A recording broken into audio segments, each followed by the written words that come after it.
Maverick News, the antivirus program for your mind. And now, the Freedom Reporters.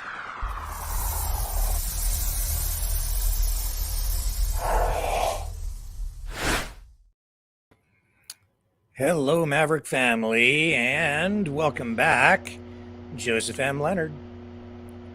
How are you, sir? I think we have audio from you now. Yeah, we definitely have audio. Can you hear me, Joseph? He may not be able to hear me. He's having some technical problems. We'll just put him into the back room while we get things started here today. And we have a lot to talk about because Ron DeSantis is sending National Guard reinforcements to the Texas border in Eagle Pass, while some actual transport trucks have now joined that convoy heading to that same location as part of the Take Back Our Border protest. Now, I think we may have a visit through the broadcast from Soup Mama, who is on location and live. She'll bring us up to date on what's happening and give us the lay of the land there. We have other stories to cover tonight as well. Canada's health minister with more information on the federal government's decision to delay the expansion of medical assistance in dying, doctor-assisted suicide in Canada. Also,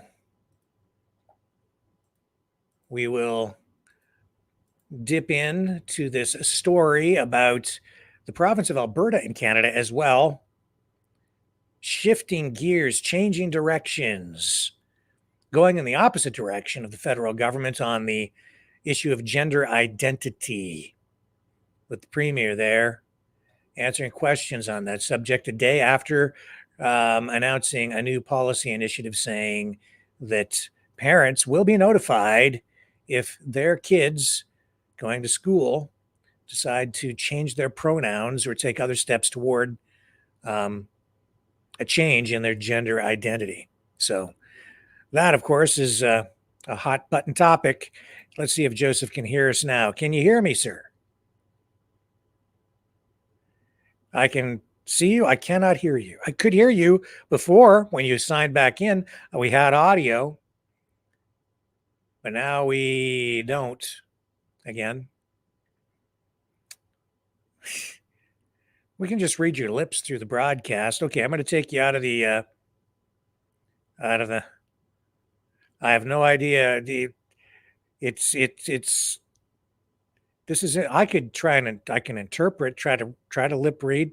I think he says, I don't know what's wrong. My computer is not working properly. Something like that. Okay, can you hear me now? I can hear you now.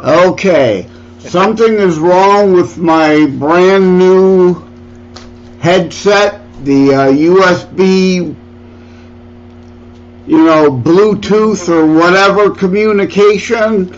It's just flashing red. I'm going to have to take it back to Best Buy, so sound quality won't be good. I'm just using standard computer right now. What happened to your old one?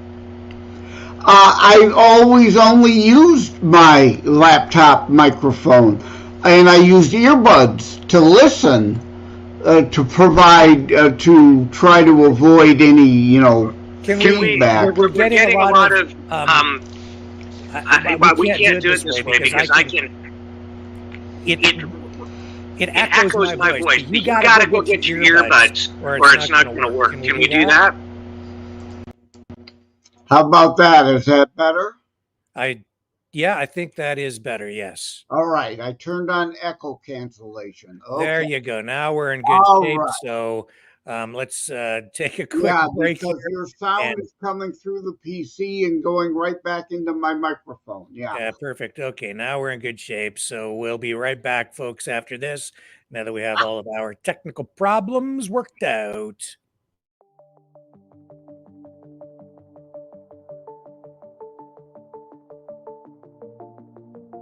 Greetings, brave Mavericks. Our quest for truth continues. We go beyond fake news. Together we expose propaganda. Together we pull others out of rabbit holes. We are maverick thinkers.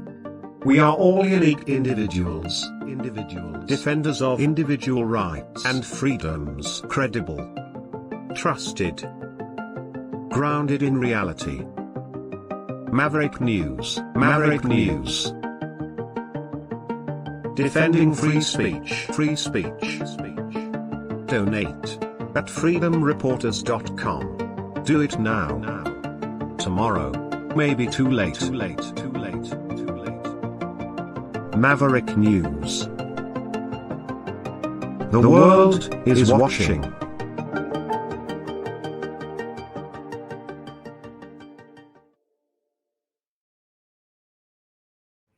Well, thanks for joining us back on the program again, Joseph. It's great to have you here.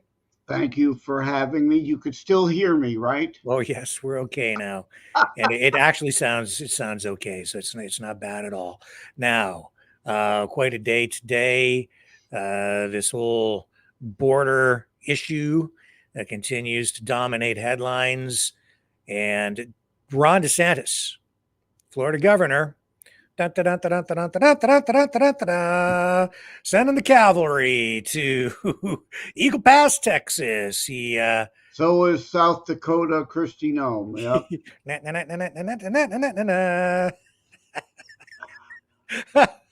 Sorry, I couldn't resist. Let's pick up a little bit of this news conference with Ron DeSantis making this announcement, explaining exactly what they're doing to back up the mighty state of Texas. Here we go.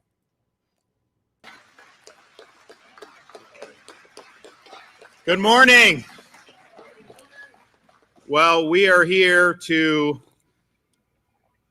join as Floridians to say that we need to stop this invasion at our southern border once and for all. And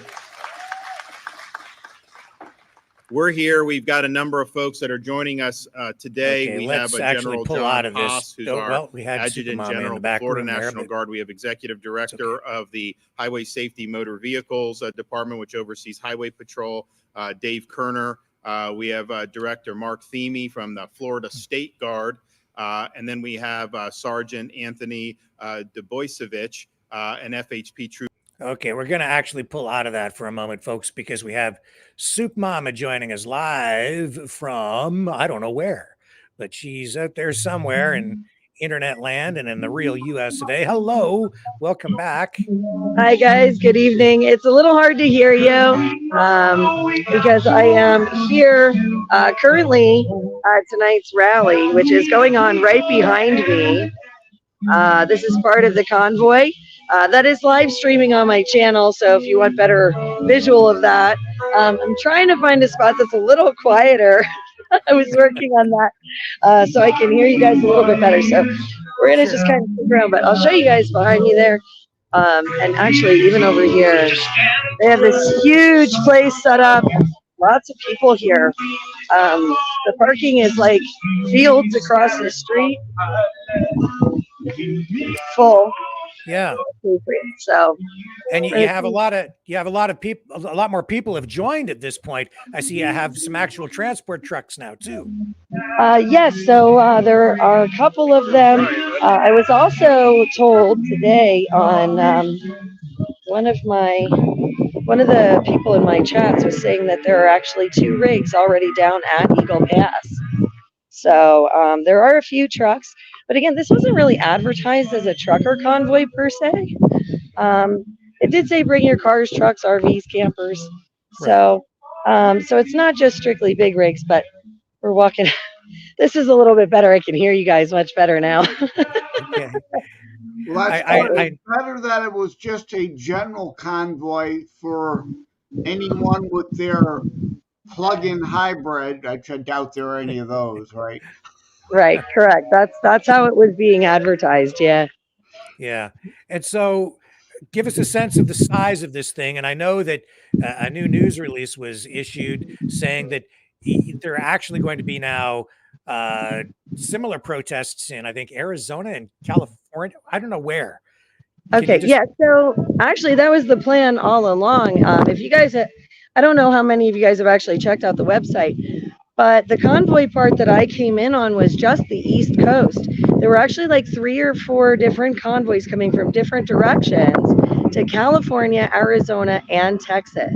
Now, the reason that the focus is so much on Texas, obviously, is because of what's going on with Greg Abbott and the state of Texas, and of course, the federal government here in the United States. So that's why a lot more of the focus, sorry, I don't want to blind you guys with the sun. That's why a lot more of the focus is, of course, here in Texas, especially near the Eagle Pass area with the park and everything. So that's why there's a lot more buzz about this particular piece of the convoy, because we were coming directly to Texas, where some of those other pieces of the convoy, like I said, are going to California and Arizona on the same day. So that was always part of the plan. Some of those people that traveled with us from the East Coast were actually moving on and driving on to Arizona. They had a driver's meeting at 10 o'clock today, but I took the time to sleep in and relax because 12 plus hours of driving for 4 days in a row just wiped me out. But it was a kind of a free day until now. This is the first thing that has been planned really all day long, is having this rally here. So. Okay. Joseph, any questions? No, have you seen any razor wire being cut? Not yet, not yet. Right now we're in the Dripping Springs, Texas area. So we're having this rally here tonight, and to my understanding, tomorrow is when we're going to be heading down to Eagle Pass, in that area. Now, again, if you check out the website, one of the things that you'll see is that this convoy ends at a children's ranch in Texas, and it is for a prayer event, sort of. It's more of a religious type, praying for our country, showing the National Guard that we are standing in solidarity with them, but it is not actually at the border. So one of the things that I plan to do while I'm down here is take an extra day or two and actually go down to the border wall to cover Go- what is going on Make over there. sure you're armed if you do so. Well, it is Texas, sir, and I do believe that comes standard issue in this state. So, Yeah, well, you mentioned the child ranch. It reminds me of the old Don Imus Kids with Cancer ranch. Unfortunately, that I don't think Deidre, his widow, was able to keep going after Don died. That was a great thing. But this sounds like similar, a ranch, a charity ranch to help kids of some sort. yeah, it seems like all of the organizers for this convoy are involved with or have been involved with nonprofits, the church. They're all pastors, former or current. So it's kind of an interesting dynamic, especially compared to, everybody talking about the comparisons from 2 years ago to now. What's the difference? Um, and this is different on so many fundamental levels, is what I'm finding out. For example, these guys here have never really led a convoy before or anything like that, according to them. Now, the one guy did participate in the convoy in DC. Um, the one that owns, one of the organizers, the one that owns the big bus, I guess, he had traveled in with American Freedom Convoy, I do believe. I'm not 100% sure of the affiliation there, but he had been down in DC. So um, I guess maybe that's where maybe the idea was sprung from there. I'm not really sure. They said that it came to them in some kind of a vision, just sort of happenstance. That's what they were called to do. And here we are. So, again, it's kind of interesting as I go what I'm finding out. It's not what everybody expected. Including myself.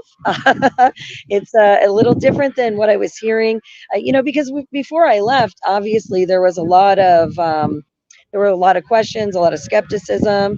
And I do understand that. I mean, obviously, some questions I kind of still have because, well, they're just always unknowns. But from so far, what I can tell, these guys are the real deal. They're very genuine. Again, they they come from all different nonprofits and things like that. Now, have I had the time to check into all of those things? No, I have not. That's kind of what I depend on you independent journalists to do. I'm just out here trying to cover the live stream as best I can to show everybody in real time. But have you run into the bandit? There's somebody indeed with a Trans Am, black yeah, Trans Am, like from the movie, that was going from DC to there. I'm wondering if the bandit showed up there yet. yeah, I heard about that. I'm not really sure. Somebody was saying that in the chat. As you guys know, I've been live streaming pretty much 14, 15 hours a day right now to try and give full transparency, other than when I'm pretty much having my own private conversations with my family and sleeping. So are you finding that people are frustrated, or are the live streamers there able to, have they been able to, like yourself, been able to push back against the negative mainstream media coverage that has been provided? Well, the biggest problem we're finding is that a lot of these social media platforms are taking down our videos, or they're shadow banning them and preventing the spread of the information. And that actually seems to be the biggest hurdle that we're trying to overcome, because some of these guys have pretty big platforms on YouTube and stuff, way bigger than my own. But that's okay, because they spend a lot more time on YouTube. I spend a lot more time running out and trying to get people connected and active in their communities, and helping each other out, because that's what it's really about, and that's where the changes are going to be made. um, but again, the throttling of information seems to be the biggest hurdle for getting anything out that's actually going on with this convoy. And I have been hearing that echoed in a lot of the chats amongst all of the live streamers. The people here, they are all here. They're frustrated with what's going on with our governments and things like that. But these folks are all very much of a mind that prayer is powerful, and that they're here to peaceably assemble. They are very, very assertive about that. That there is no kind of alternate plans there. I've not heard any chatter about that at all. No antics, no nothing. As a matter of fact, one of the more relieving aspects of this is, having been at the original convoy and having been and being here on this one, the entire mood of everything is different. The entire outlook is different.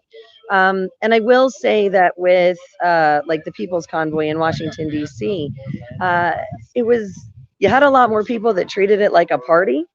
You had a lot of people that weren't very, I mean, they were there, they were serious, but they weren't, in a lot of respects. But here, what I've noticed is everybody's very focused, everybody's very on point. There's not a lot of carrying on. There's no, no major drinking. There's no outbursts. There's no none of that. It is a totally different vibe here on this convoy. It's actually really kind of nice and relaxing, and very it's family. exactly like when the Tea Party rallies went to DC. DC landed up cleaner than when they got there when they were done. Yeah, exactly. And I have the feeling that that's what's gonna happen here with these guys. They're gonna show the world how this is done peaceably, and how this is done, in a nice manner, without taking everybody for a crazy ride, and leaving some people in the dust. So I don't know. I think this is kind of an interesting experience, and I'm really kind of grateful that I came down here to see it firsthand and get the real scoop. What's the reaction being there with the participants to Florida and I guess Oklahoma now sending officially National Guard reinforcements to back up Texas? Well, everybody here seems very, very hopeful about that. Everybody seems excited about that support that's coming in from the other states. A lot of the people here, and I will say, including myself, believe that Texas has a right to defend its own state borders. When you talk to the residents and things like that in the area, we've had a lot of support, a lot of people stopping us, whether we're at a gas station or just, driving around at a park or whatever, and they stop, they come by, they're thanking us for being here and showing our support as well. A lot of these guys, there's no easy solutions to what's going on down here at the border. There are some people that have brought up other aspects of it. How do we stop it? And they said, just putting up razor wire isn't going to necessarily help. A lot of the problem is from what I'm understanding, a lot of the problem is these NGOs going in trying to advocate for these asylum rights, and they're promising these folks that the government's going to take care of them when they get here, and then they get here, and it's a very rude awakening because it's all word of mouth. And you have to understand, like in the United States and Canada, it's not as prevalent anymore as it is in some countries, but in a lot of other countries, it's multi-generational families, and they're very, very close knit, and they're very tight communities. Um, and so word of mouth is really, really important. So when one person says, "Oh yeah, you're going to get all this free," da da da da da, and then their relative makes it through. Yeah, I made it through, and I made it to such and such a place.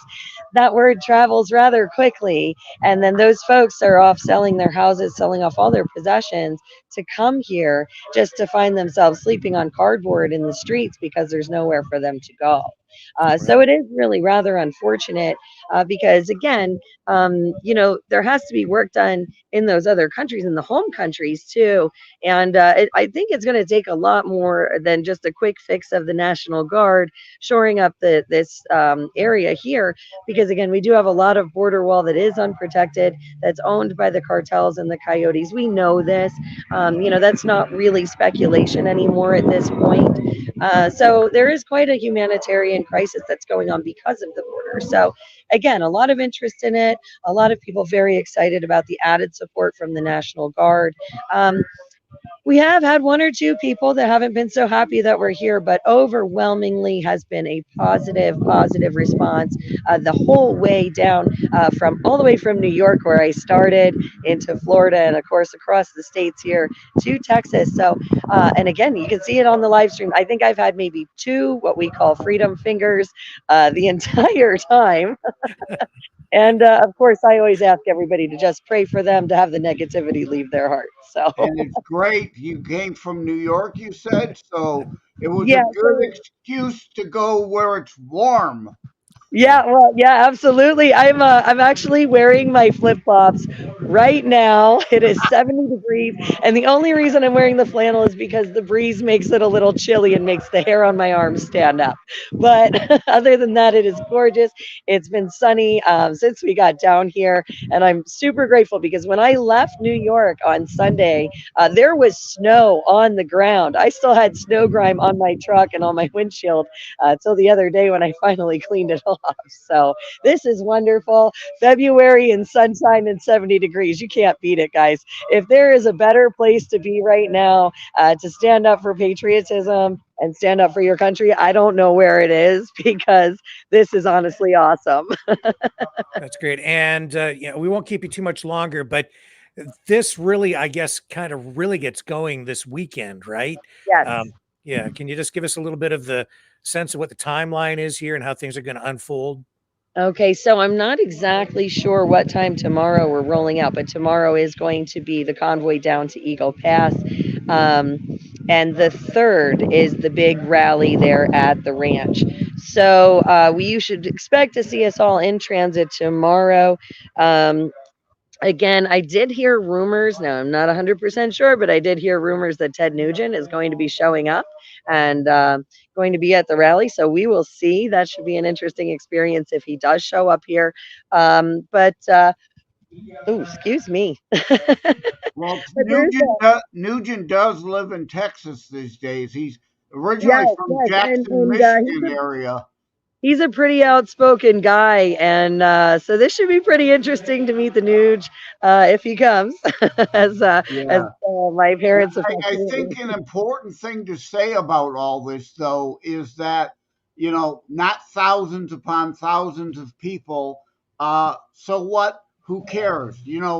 We all generally have to raise families or work for a living or something. Absolutely. We're not like on Soros's payroll to pay to protest, have Correct. nothing else to do. So these lower numbers, for every one person there, I dare say they represent 1,000, 10,000 more per person that's there. Oh yeah, I've had anywhere from 100 to 300 people traveling in my passenger seat on a camera at all times, And again, there's probably 10 or 11 different live streamers here that I know personally, just bumping into them over time through the different Patriot events.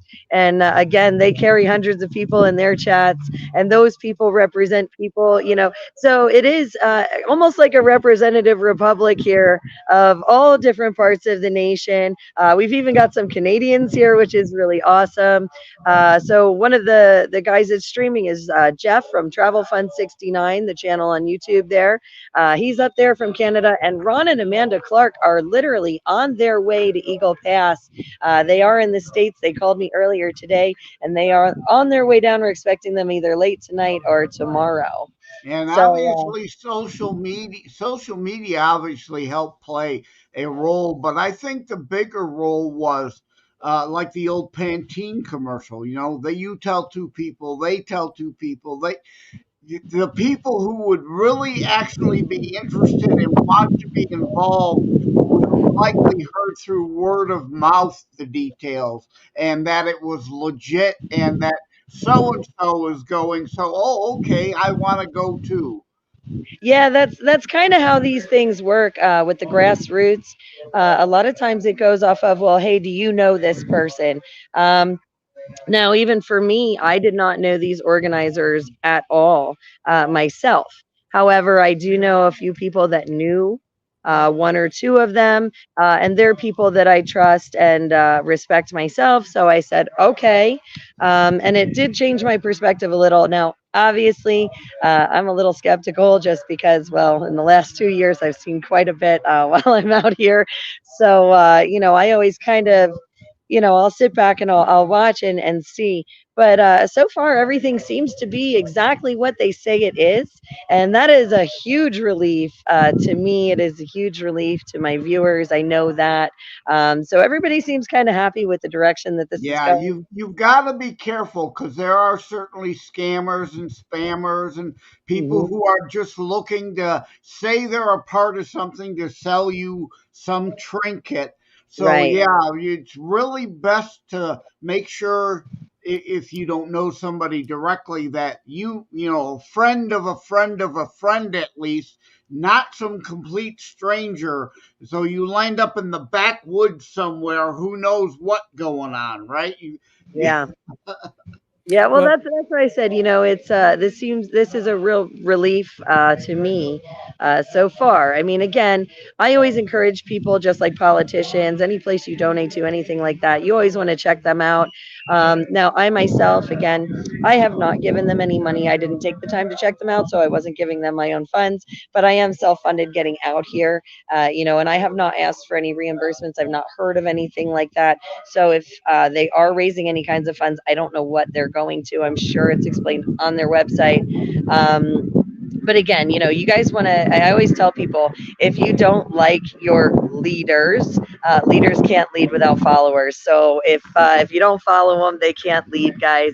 And our dollars and our money is very, very powerful, and we can speak with that. So again, if you're not sure of something, don't give them your money. If you don't trust them, or if you don't know where they're coming from, or you don't take that time. Um, Obviously, like I said, in the last few years, we've kind of learned those lessons with this movement. You get to know who's who and who's doing the right things. But again, so far, this seems to be 100% legit, Yeah, and I'm it seems glad to you be said that everything they about say it is. the money because I say that all the time. Don't give it to the RNC. Don't give it to your Yep, state party. Give directly to candidates. If yep, you're in a blue district, find somebody in a purple district to help them win. Give yep, well, good conservative, or as I now say, I call myself a Christitutionalist, good, solid Christian based in the U.S. constitutional candidate to give directly to. Don't funnel it through the middlemen where they skim off the top and they give it to God knows who. Give direct to good people, like you said, that you've researched. As Reagan said, trust but verify. so yep, yeah. It's kind of like trust your neighbor, but brand your cattle. So make sure you guys are That's a branding your cattle. that's a so good listen, Soup Mama. What we'll do here is we'll we'll depart here and we'll pick up your live feed for just a few minutes, direct people over to your channel so that people know where to find you and they can continue to follow you. When we're not on the air here, or even if we are on the air, if you want to see the live feed, you can go to Soup Mama's channel. So we'll tell people how to do that. But before we do that, just again, explain to people how they can find you. Okay, well, guys, you can actually type in Soup Mama Official on any search engine, and you will find all of our social medias. We're across all of the platforms, I think. Well, most of the platforms. There's a few smaller ones or not, but all the major ones are on. Our Facebook and our YouTube are the most active. The YouTube channel is, again, it's spelled the same way it is on the screen here. Just add official on the end, and you'll be able to find those streams. During this convoy, we've been streaming morning to night. Like I said, pretty much every minute I'm awake, other than that first 5 before I get my coffee. So until I go to bed at night, guys, because I do want to make sure that you're seeing everything that we are, getting the full story. Because I promised everybody that follows me and my channel 100% transparency with this journey, and I want everybody to have that, because we deserve the truth of what's going on with this, and we deserve the truth of what's going on at the border. So again, I plan on spending those extra couple days and trying to get down there with some extra footage for you guys. Awesome. And we'll check back in with you, not only for that, because I'd like to, kind of check in regularly with you during this journey, but I found out, and you're probably aware, that the president is going to East Palestine within days. Yes, I heard that. And I'm very upset that I'm in Texas and not in Ohio to go give him the proper greeting that he deserves. However, I do know that East Palestine itself, a lot of the residents are planning on welcoming him in their own way. So I do have a couple of friends that are also planning on showing up, that have also been an instrumental part of getting donation relief to East Palestine. Some of the other folks that are here in this Patriot movement, like I said, they're planning on going and standing strong with East Palestine. And God bless my Patriot family that's going to be there with them. As you guys may or may not know, one of the members of the Soup Mama official kitchen board is from Nagley, Ohio, and her property line is literally Leslie Run, that contaminated stream. So, yeah, I'm hoping that she is going to be live streaming that coverage on Facebook, hopefully, since I've been running on YouTube for the convoy. But we're hoping to get that footage for you guys too from East Palestine, so that you can see the greeting that Biden gets when he gets there. And I don't think that it's going to be what he's hoping for or expects at this time, because these folks are pretty angry that they've been forgotten and haven't gotten any aid or any help whatsoever, and they've been kind of left behind. So I'm sure it's going to be an interesting reaction there. But we as a kitchen, we are going back March 23rd for a donation distribution to help bring some relief goods back to these guys. We haven't been out there since last April, and they've still received zero help, guys, from anybody in the government. Zero help. So we're planning on taking some relief goods. We do have a donation drive. We have an Amazon wish list. We have a direct shipping address, and we have several payment platforms if you guys want to just donate money so we can purchase foods and fresh fruits and vegetables and things to add to that distribution. All the basics: food, water, bedding, medicine, immune support, just to give them a little relief so that they can catch up on those medical bills and things from all of the after effects from that derailment and burn. And to remind everybody, while you were talking, I went to soupmamaofficial.com. So I'm following you on Twitter, subscribe to you on YouTube, also following you on Gab and Getter now. So awesome. I go under an alias on Facebook, though, so I'm not bothering there. Well, Facebook is the same thing, Soup Mama Official. One of the things that everybody could help me out with, if they're, and I know it's terrible, but if they're on TikTok, if they could please follow the channel. We're trying to get 1,000 followers so we can go live. It's not a great platform. It's not my favorite platform, and for all the reasons, because of it being owned by China. But you gotta be there. a lot of people who are on there that I can't reach otherwise. And the goal is to reach as many people out there as possible and unite as many. So if you guys are listening to this and you have an extra couple of seconds, just hit that follow button on TikTok so we can get live on there as well and reach a much larger Patriot audience. So we can definitely get everybody united, involved, and make some good changes in this world. That's really what it's all about. I would do that on TikTok, but for some reason I put up 3 TikTok videos about my books, and then they locked me out. So I have no idea what's going on there. But yeah, I don't understand. I've written several pieces like tinyurl.com/social media never surrender. I don't get why some people want to limit themselves to, like I'm on YouTube, Rumble, BitChute, Brightia. Why do some people want to limit their reach? I don't quite get that. I'm on Getter, Gab, MeWe, Spreely, 15 different platforms. I don't understand I'm working off about 10 right now. TikTok is my most banned. They have they actually have taken down the most videos out of any social media platform, which I found really interesting. Because everybody's like, oh, TikTok, you can put all this stuff on. No, you can't. However, like I said, guys, if you can help us out, we are trying to grow our social media platforms so that we can get that reach out for everybody. And I really appreciate you having me on. We'll keep checking in from the road. I think tomorrow, like I said, it's mostly going to be a driving day. But I'll check in with you and let you know what's happening if there's anything exciting going on at nighttime. And other than that, guys, thank you so much. Thank you, Soup Mama. You guys take care. All right. Now I want some chicken noodle soup, though. All right. Thank you again. See you next time. Talk to you Take soon. care. Bye. And there you go, Soup Mama in Texas tonight. No soup for you. For those who will get the Seinfeld reference. Yeah. Okay, hang on there, folks. We'll be right back after this.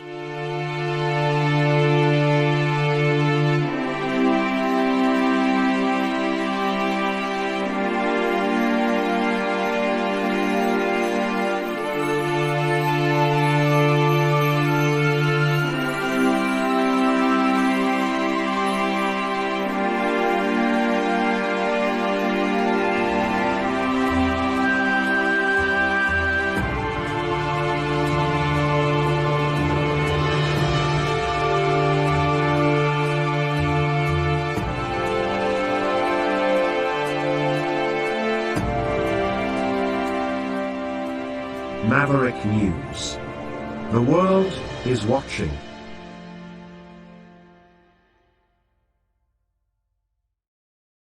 Okay, Joseph, let's dip back into that news conference with Ron DeSantis sending reinforcements. Hopefully they're past the introductions now. Yeah.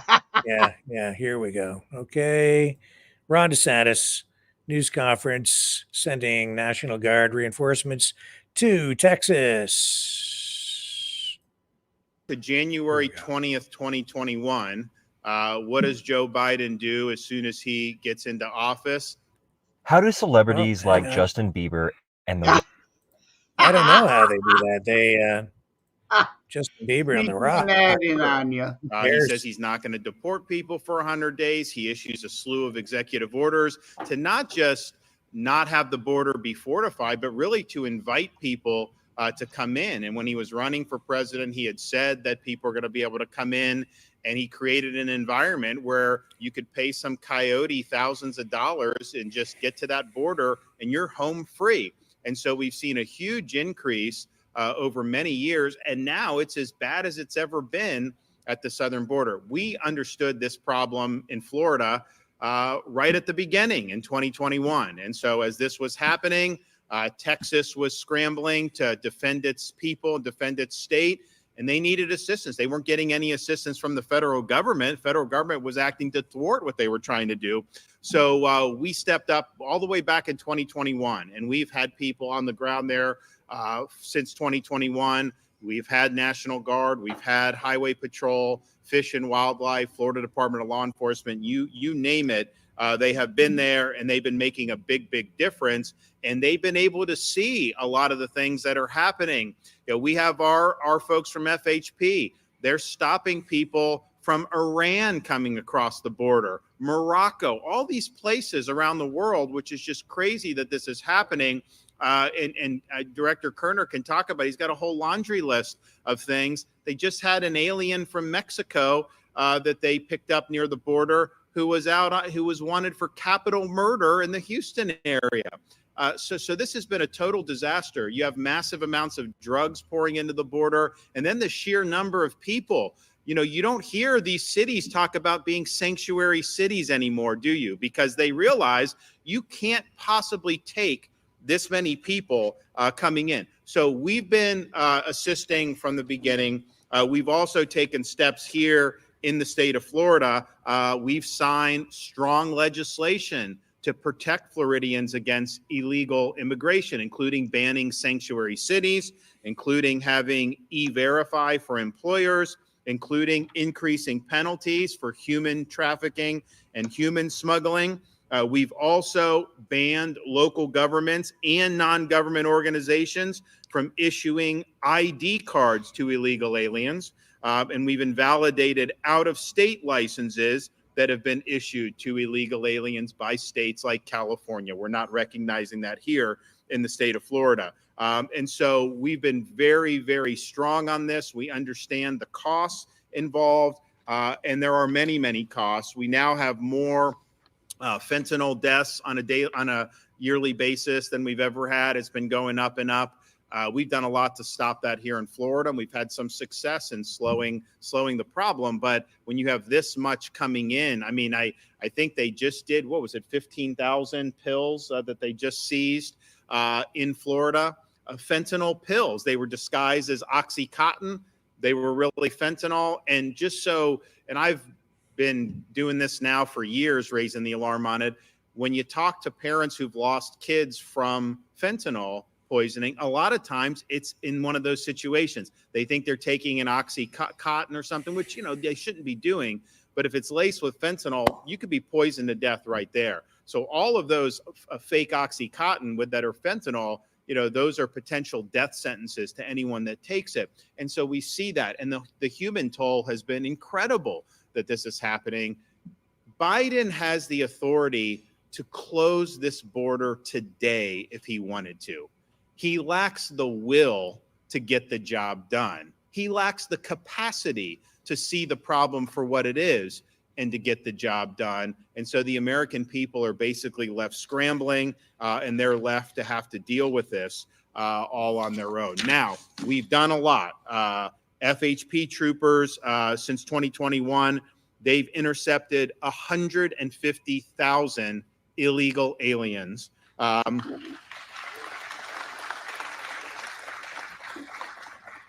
And they have been instrumental in generating over 2,000 human trafficking and human smuggling charges in the state of Texas.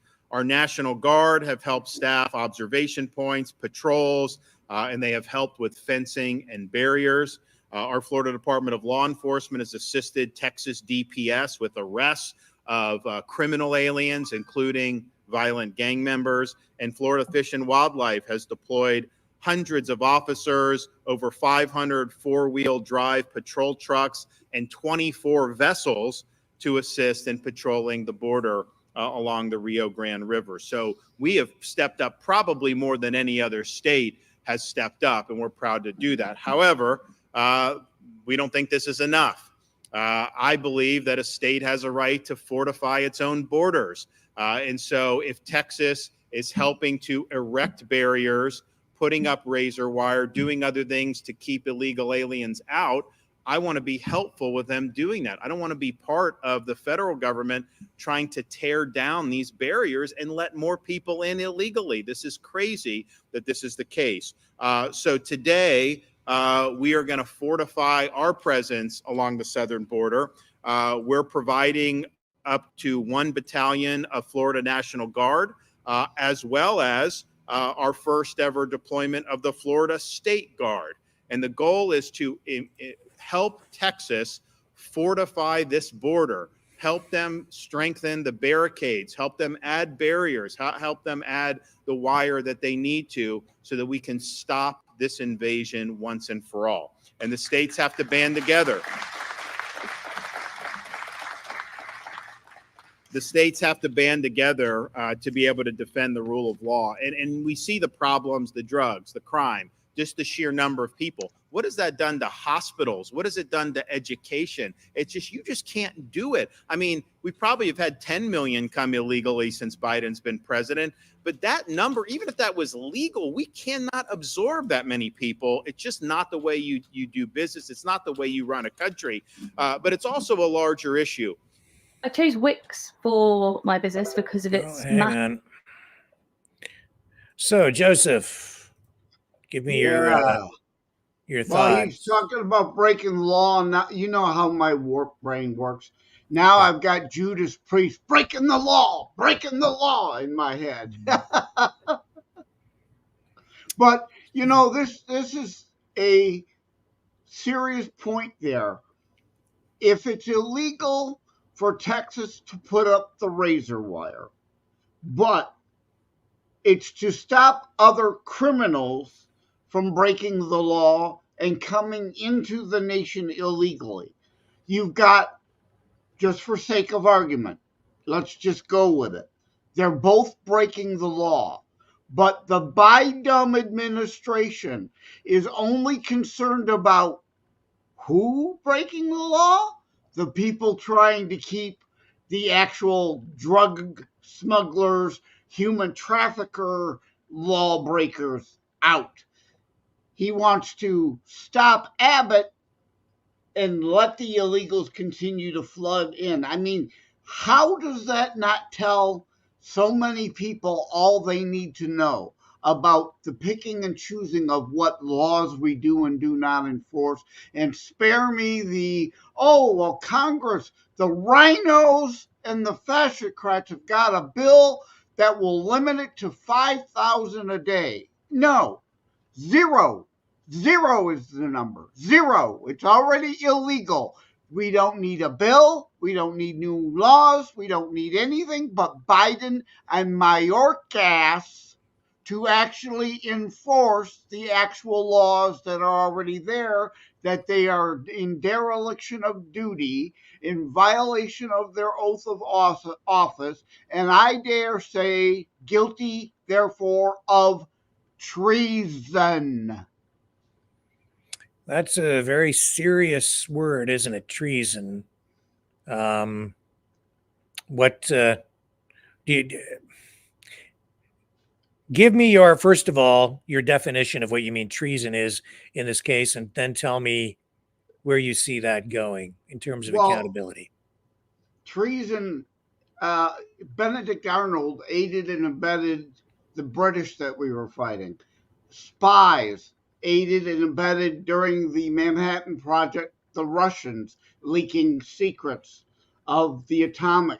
Those are all people who had committed treason. This is no different. They are aiding and abetting a foreign army invading the United States. Where are the women and the children? How many times do people have to repeat that? Day after day after day after day, shown military-aged males and or criminals like the Cuban boat lift that Castro emptied his jails, put them on boats to come across. Guatemala, Venezuela, they're all emptying their prisons and sending these lowlives on their way here. Like in New York, there's a rash of pickpocketing now. They just didn't learn that when they got here. They were criminals in their home country. They're now committing additional criminal acts beyond the initial criminal act of breaking into the nation illegally on the streets. And you've seen the video, I don't know if you have it ready to cue or anything, of the illegals beating on some cops. And Jokel, as I call her, not Hokel, Jokel, she's a joke. And Adams, oh, so tough, you dare not, these people need to be deported. But you don't hear one damn word out of their mouth about them changing the sanctuary city or sanctuary state status so that then ICE can come in, round them up, and deport them. All hat, no cattle, since we're talking Texas again. All talk because it's an election year. Yeah, so I do have the video of that incident I with, thought you might. I think it's eight. I think it's eight. 8 migrants. 8, 10, 12. I've heard I believe it's 8, and conflicting numbers. I have to get the right tab up here. 8 of them beating up, I believe it's 2 police officers. And released without bail. Just let right back out on the street again. Right. So here we go.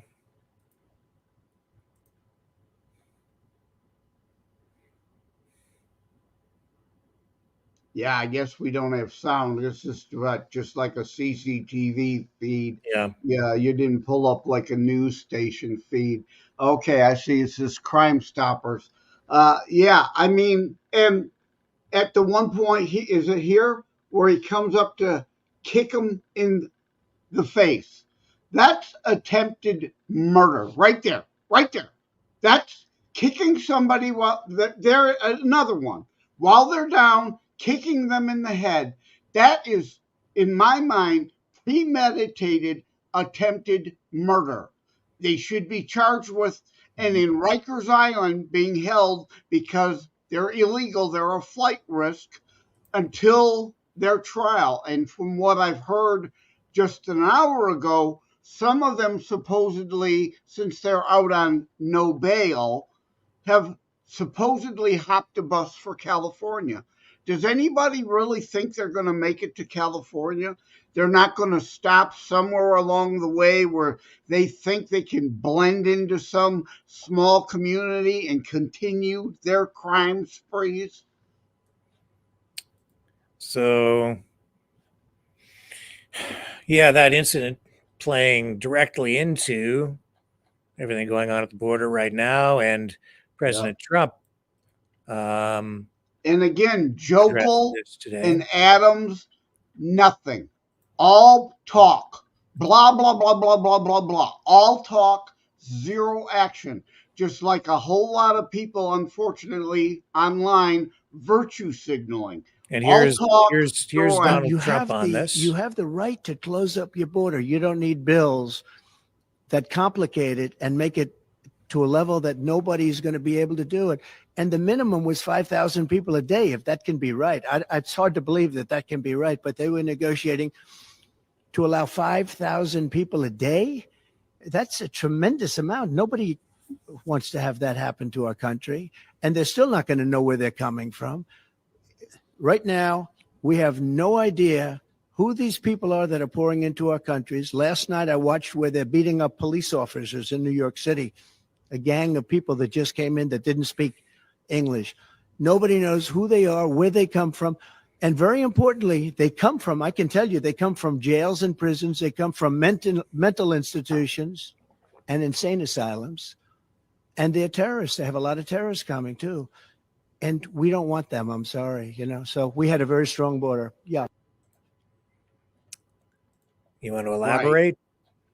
Well, yeah, he kind of reiterated everything I've already just said. And again, we don't need a new bill. We don't need any new legislation. We don't need any more money. We need a stay in Mexico policy again.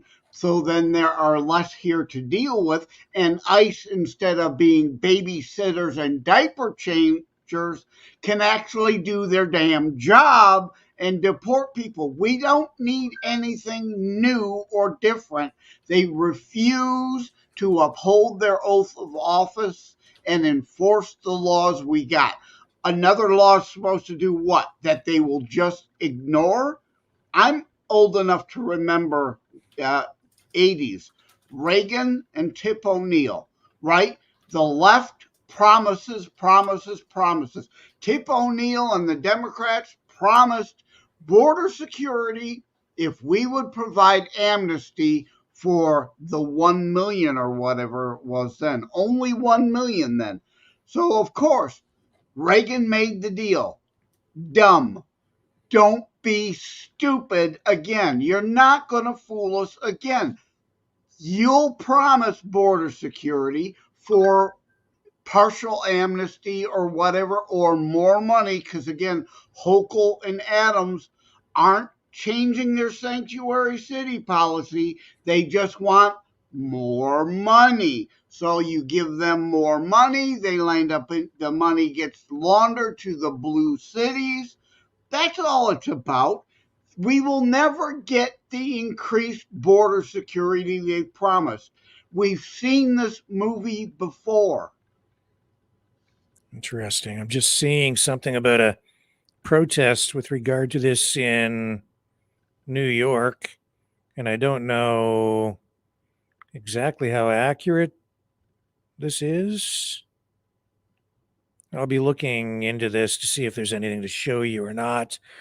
So I've got my eyes on it, and I know that senior police officials were today saying, that the reason you're getting these incidents, what an incident like this where police officers were beaten, is because there's no consequence. These guys were released on bail, right? Or just released. Exactly. So, Zero bail, $0 bail. Yeah. They didn't have to put up any cash, no bails, bondsman, no nothing, just basically released on their own reconnaissance.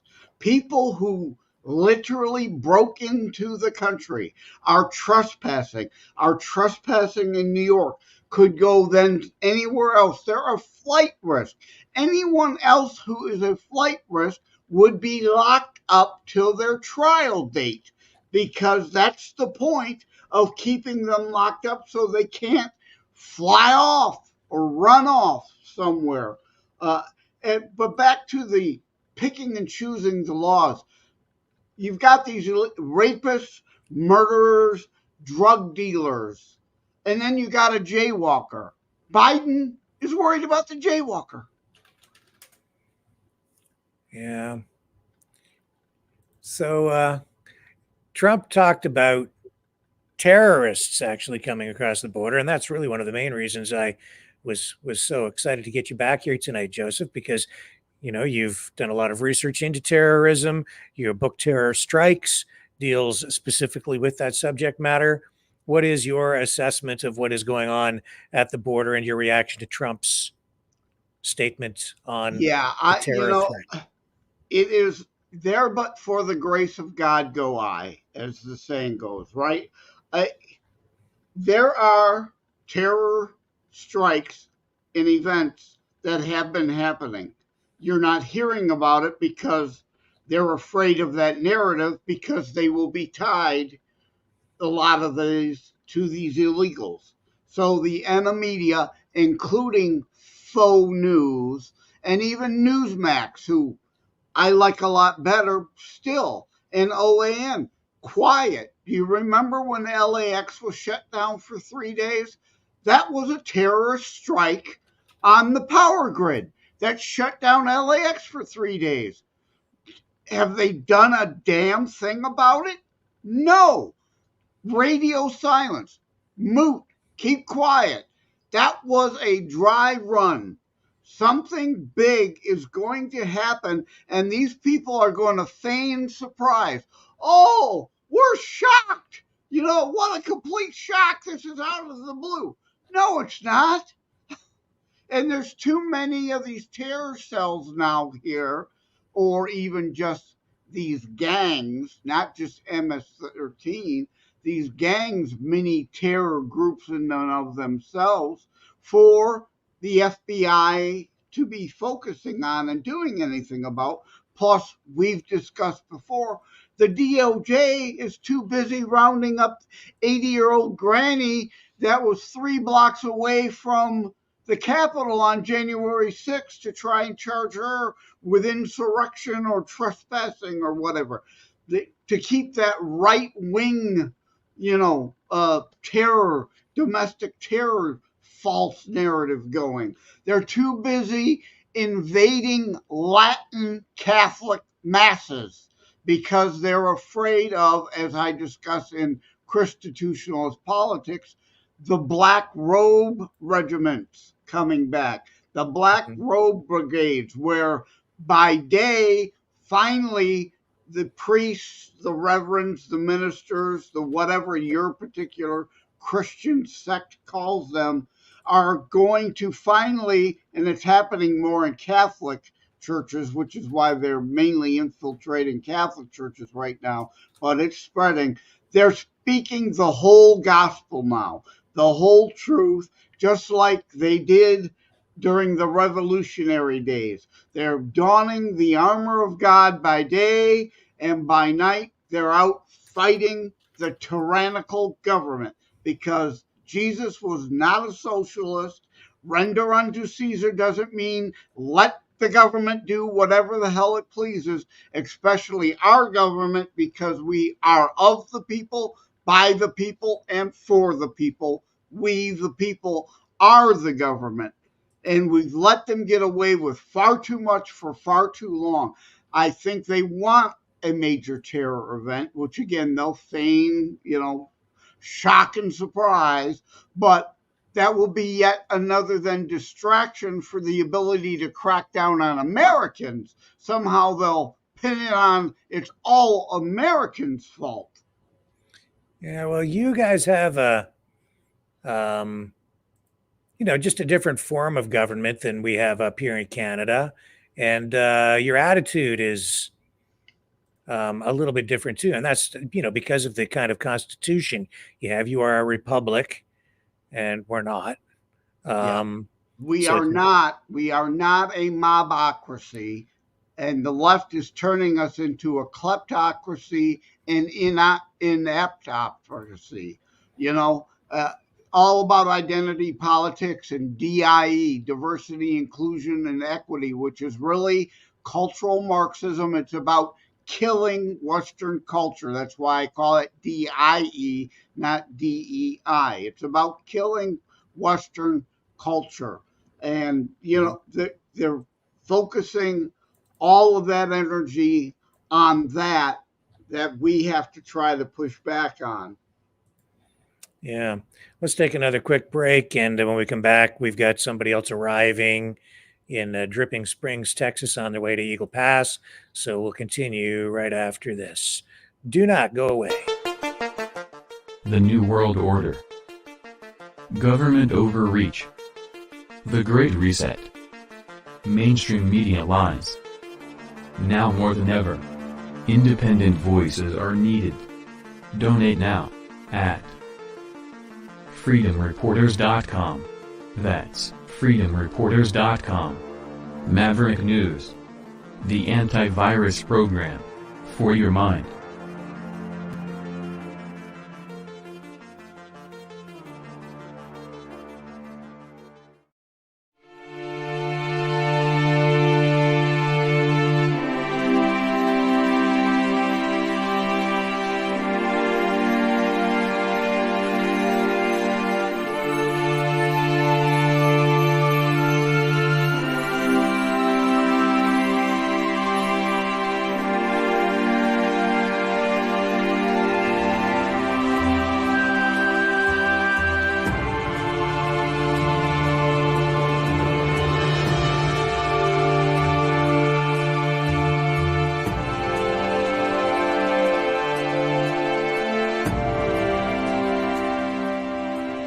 Maverick News.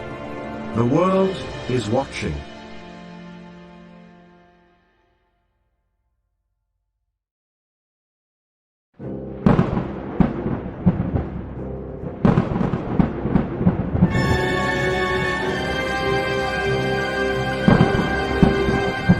Fear not the storm, for truth is on our side. Maverick News. The world is watching.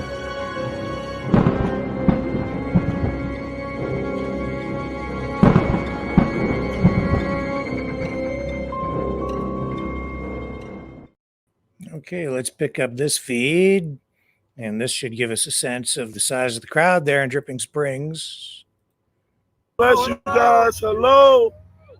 Hello. God bless you guys. Hello. Texas. Hello. God bless you guys. Hello. Hello. Hello.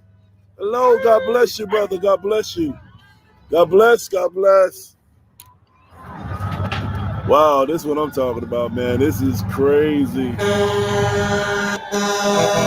Look at this. Wow, man. This is beautiful. This is beautiful. This is beautiful. Yeah. Okay. There you go. Still hard to get a real perspective on the size. That wasn't showing a whole lot, and it's dark now, so it makes it even harder to see it. Yeah, so definitely have more people today. Absolutely.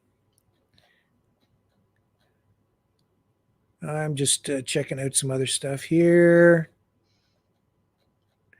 What do you think ultimately will happen when they get down there to Eagle Pass, Joseph? Do you think? Well, I know. We talked to Tino Bambino on X the other day. I'm no longer part of Savage Unfiltered, but I was still then, and we were talking about this to the lead up to it, and they were reiterating over and over, peaceful, peaceful, peaceful. Just like Trump said on January 6th, go there and peacefully have your voice be heard. Just like Jan 6th, would it surprise anyone if Ray Epps showed up there and tried to instigate some things? And if not Ray Epps, there will be some other agitators there trying to, of course, again, blame these people for some violence that breaks out, but it will be leftist, probably Antifa or Fed plants in the crowd again. Here's some footage from the channel of Governor Greg Abbott in Texas. He has just released this. Oh, hang on. This computer is kind of wonky. Here we go. Shows you some of the action right on the border. So this is what we're seeing today, just a short time ago, actually. Within a couple of hours, you see people crossing right there. And the razor wire. Yeah, the razor wire alone isn't going to do a ton, but with the flood and the numbers we're dealing with, and any finger in the dike, in the dam at this point, is at least something, whereas Biden wants absolutely nothing done. Yeah. This is heavy duty politics. A lot of it, when you get into this kind of politics, it can be difficult to have an accurate perspective, on how big something is, how serious something is. This is an issue that's been going on for a long time. It goes way back. Again, the amnesty deal that Reagan fell for, that they want and expect us all to fall for again. No, you don't need new laws. You don't need new anything. Oh, let me throw this out here too, by the way. You Democrats saying, oh, we need some. No, you're ignoring law, a lot of which was signed into law by one of your heroes, William Jefferson Clinton. But of course, you don't care. Facts don't matter. Back when there was a Democrat that still semi cared about appearing to want to secure the border, all those laws you're ignoring. But again, to be fair, I'm not a partisan hack. G.W. Bush didn't do enough. Definitely didn't do. H.W. Bush certainly didn't do enough, because H.W. I think is a Chamber of Commerce establishment hack, rhino, open border type. But the numbers then are nothing like the numbers we're dealing with now. I was able to obtain this from Channel 10 Tampa Bay, because all this stuff was going on with the DeSantis today.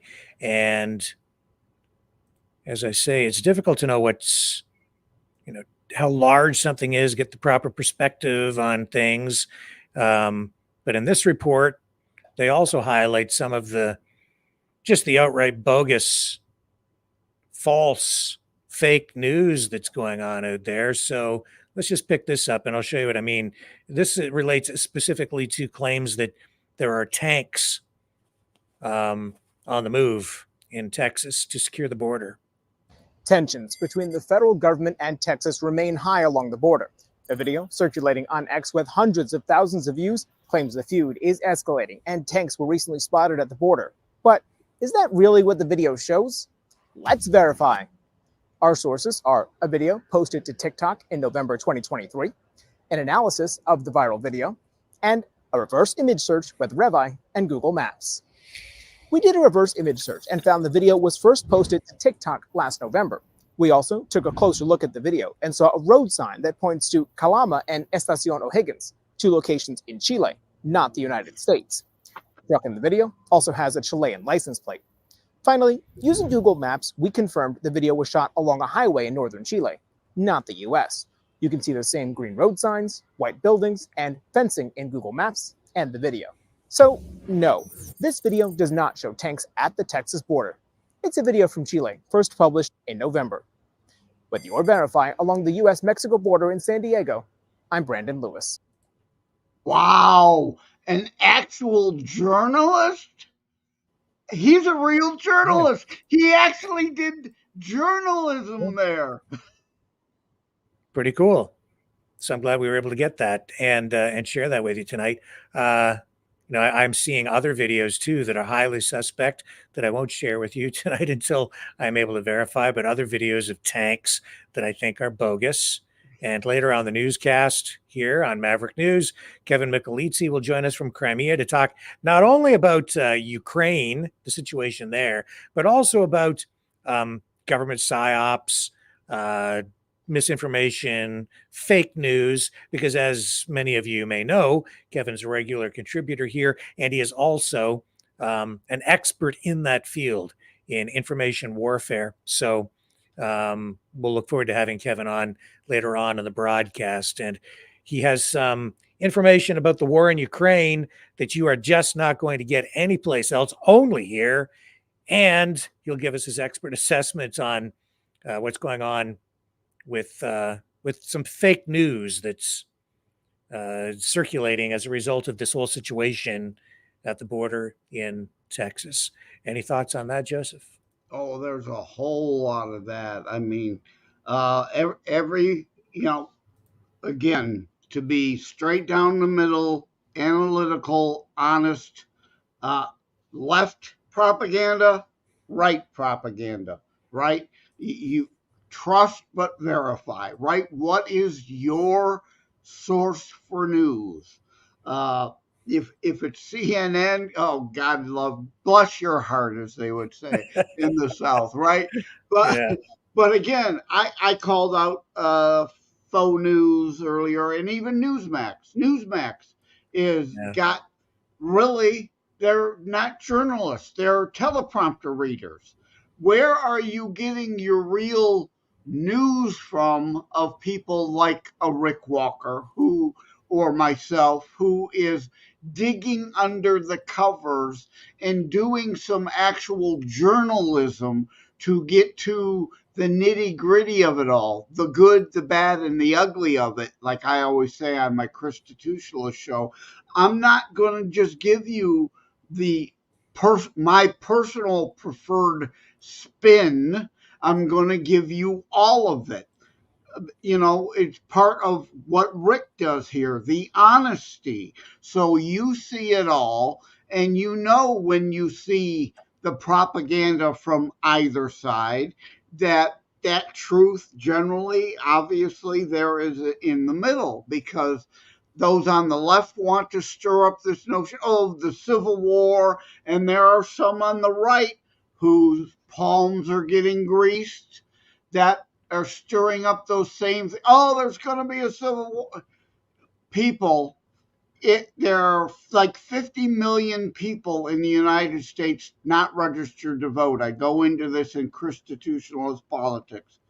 If just half of those lazy bastards got off their ass, registered to vote, assuming they're real Christians, and followed the Bible and applied biblical practice to their politics rather than trying to twist and warp the Bible to fit their worldview, if 25 million other real Christians woke up, paid attention, and voted, they couldn't cheat enough to defeat us, because Biden really won, for all the pomp and circumstances, the last election by 55, fraud, whatever, all aside, just the raw number, 55,000 votes across 5 states. And I'm talking 50 million people not registered to vote. We only need 10% of that in 10 states, and they could never defeat us. So, talking about truth, I think we were getting some truth today from Trucker G, who is also on his way down to Eagle Pass. And we have a little clip from Trucker G here now that we're going to share with you. He was in touch with some of the main organizers. I know that he has been, trying to address, like many others, some of the, gargantuan claims that created some gargantuan expectations heading into this convoy, with predictions of as many as 700,000 trucks supposed to be participating in this convoy. Of course, we don't have anywhere near that. We have, probably in this one convoy, what, Joseph, what would you say, 100 and some vehicles, maybe? I don't know. But that's still, in my mind, a significant number, because again, each one of them represents another 1,000 who can't be there, if we're talking truckers in this case, because they've got to haul shit to earn a living. They're busy earning a living. They can't take the time to do this. Sure. So let's pick up this this clip with Trucker G. Here we go into Trucker G's cab. That I'm going to say, but I'm just going to say it. You see my first video, I talked to one of the organizers, lead organizers from the Texas Convoy, and he went over what his vision of this convoy was going to be, and it's going to be, he wants to be a peaceful revival style convoy. We discussed that, but he shot me a text yesterday, and basically he said, "Gee, I need some help." He goes, "I need help trying to squash the false narrative of the mainstream media." And I told Mrs. G, I said, "I'm going to have to give Robert a call." And it was Robert A.G. I'm talking about. So I gave Robert A.G. a call last night, and we had a good conversation. And I'll kind of go over that conversation that we had. And when I talked to him, I said, "What's going on, Robert?" And he started telling me, basically that he's having a lot of trouble with the false narrative, a lot of rumors, a lot of lies going around. And I went ahead and I told him, "Robert," I go, "Well, I'll tell you what my response was." I said, "Robert," I said, "I'm a very blunt and forward kind of guy. I don't sugarcoat nothing. And all you that know me, you know how I am. I don't sugarcoat anything." I said, "It's going to be hard to get in front of the mainstream media and false narrative. It's going to be hard to squash it, should I say. You guys made some mistakes. And best way to get in front of something like is to not allow it to happen to begin with. You got to be precise and direct and very honest with what you're doing. And I'll explain what I mean. I said, you know, when you guys put up your website and named your event, take back our border, that was one of your mistakes. That insinuates that it's called action. The other mistake was the guy standing in front of the fence, holding hands like they're going to block the fence. That was another mistake. It's another thing to insinuate a call to action. Another mistake was putting the number 700,000 anywhere on your website. I know I got some black saying, well, gee, she never said that. She never said that. It said that it would take 700,000. You don't put no kind of numbers on it. And I explained to him, you know, during the first convoy, there was an article that I read the very day that I showed up at Atlanta, and it said there's going to be 2,000 trucks there. And first thing I did is look for the other lead organizers, and I said, who in the heck wrote this? Who said anything about 2,000 trucks? He said, it was one of the groups that were helping out. I said, there isn't going to be 2,000 trucks here. You never put a number on something, because as soon as you put a number on it, people expect that number to happen, whether that's what you meant or not. All they see is that number. You know, let's just say that 100,000 people showed up at that event. Heck, I'd call it a success with 100 people, to be honest with you.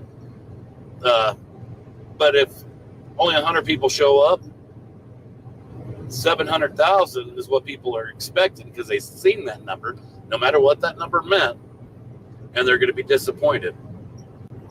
And Robert said, yeah, I didn't really have nothing to do with the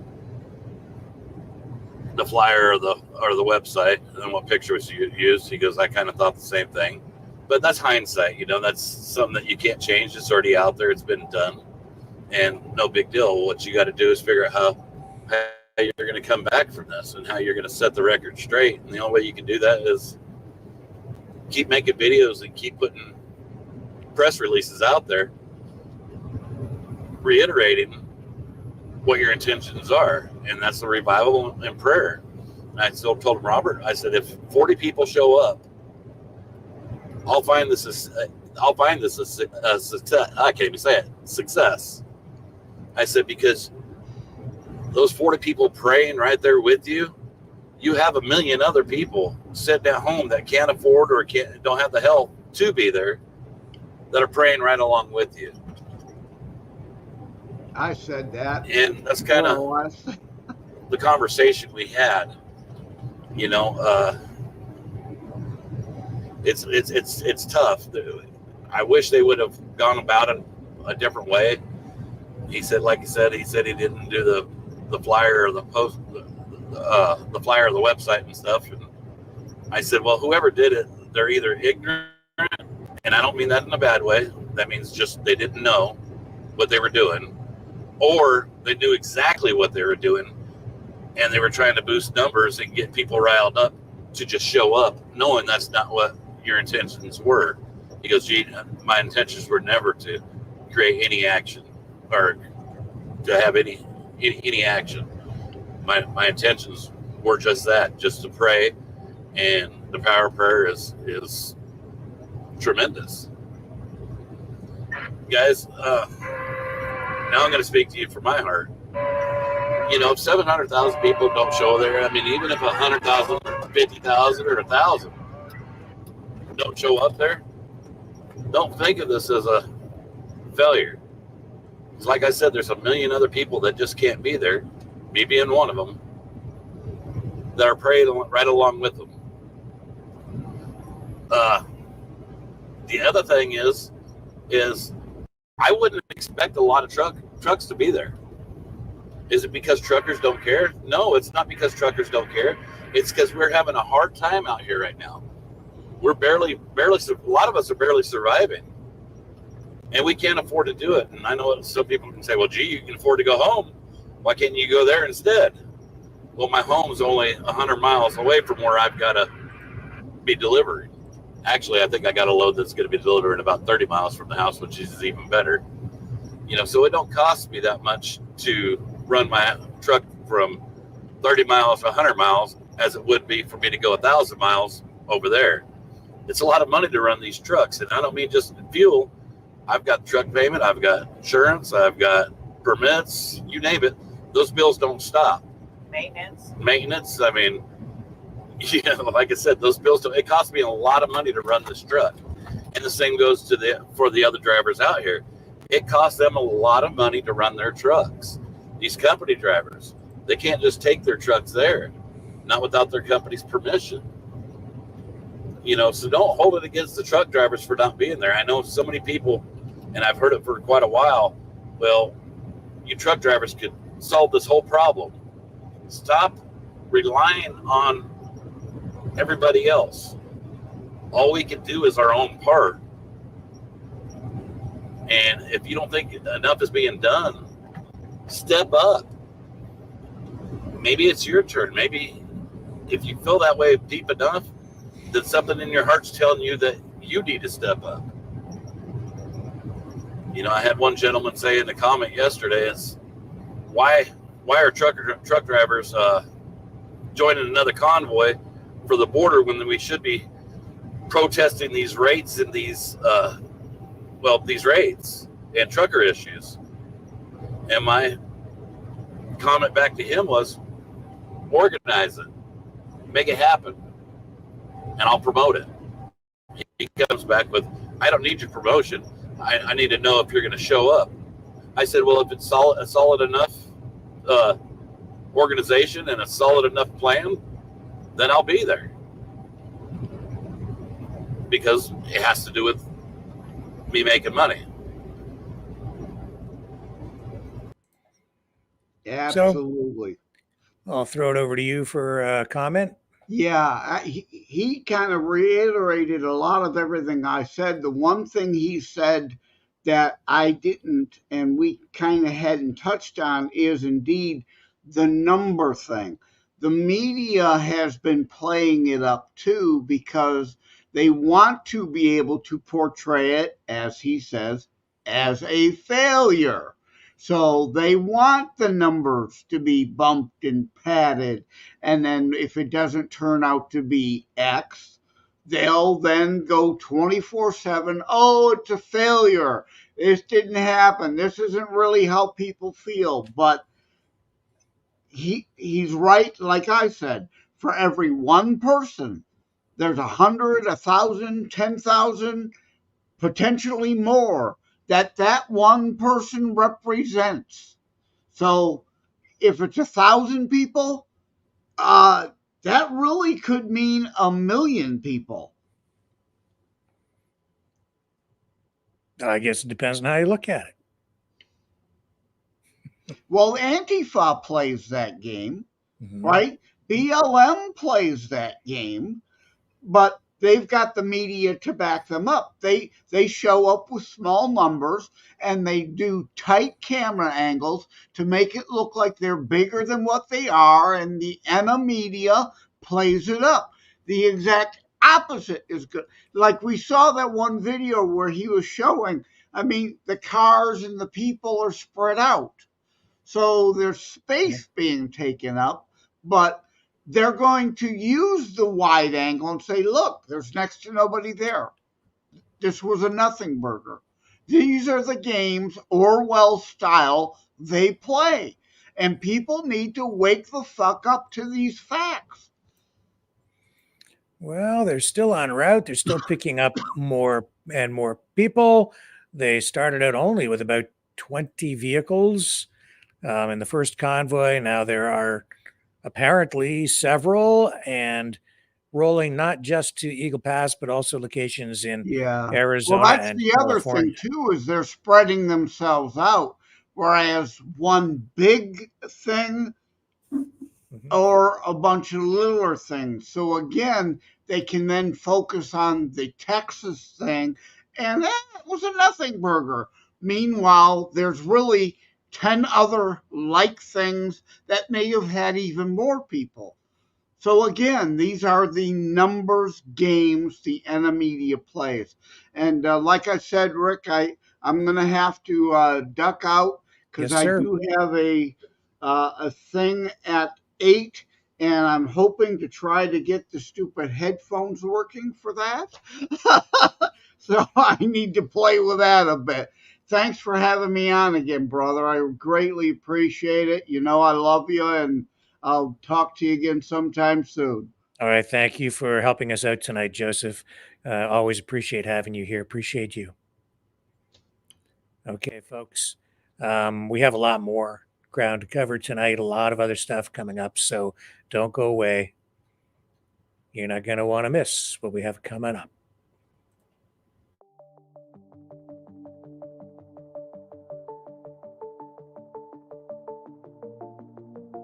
Greetings, brave Mavericks.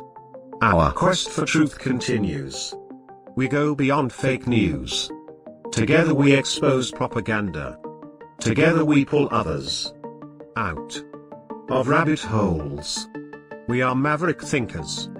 We are all unique individuals, defenders of individual rights and freedoms, credible, trusted, grounded in reality. Maverick News, Maverick News. Defending free speech, free speech. Donate at freedomreporters.com. Do it now. Tomorrow may be too late. Maverick News. The world is watching.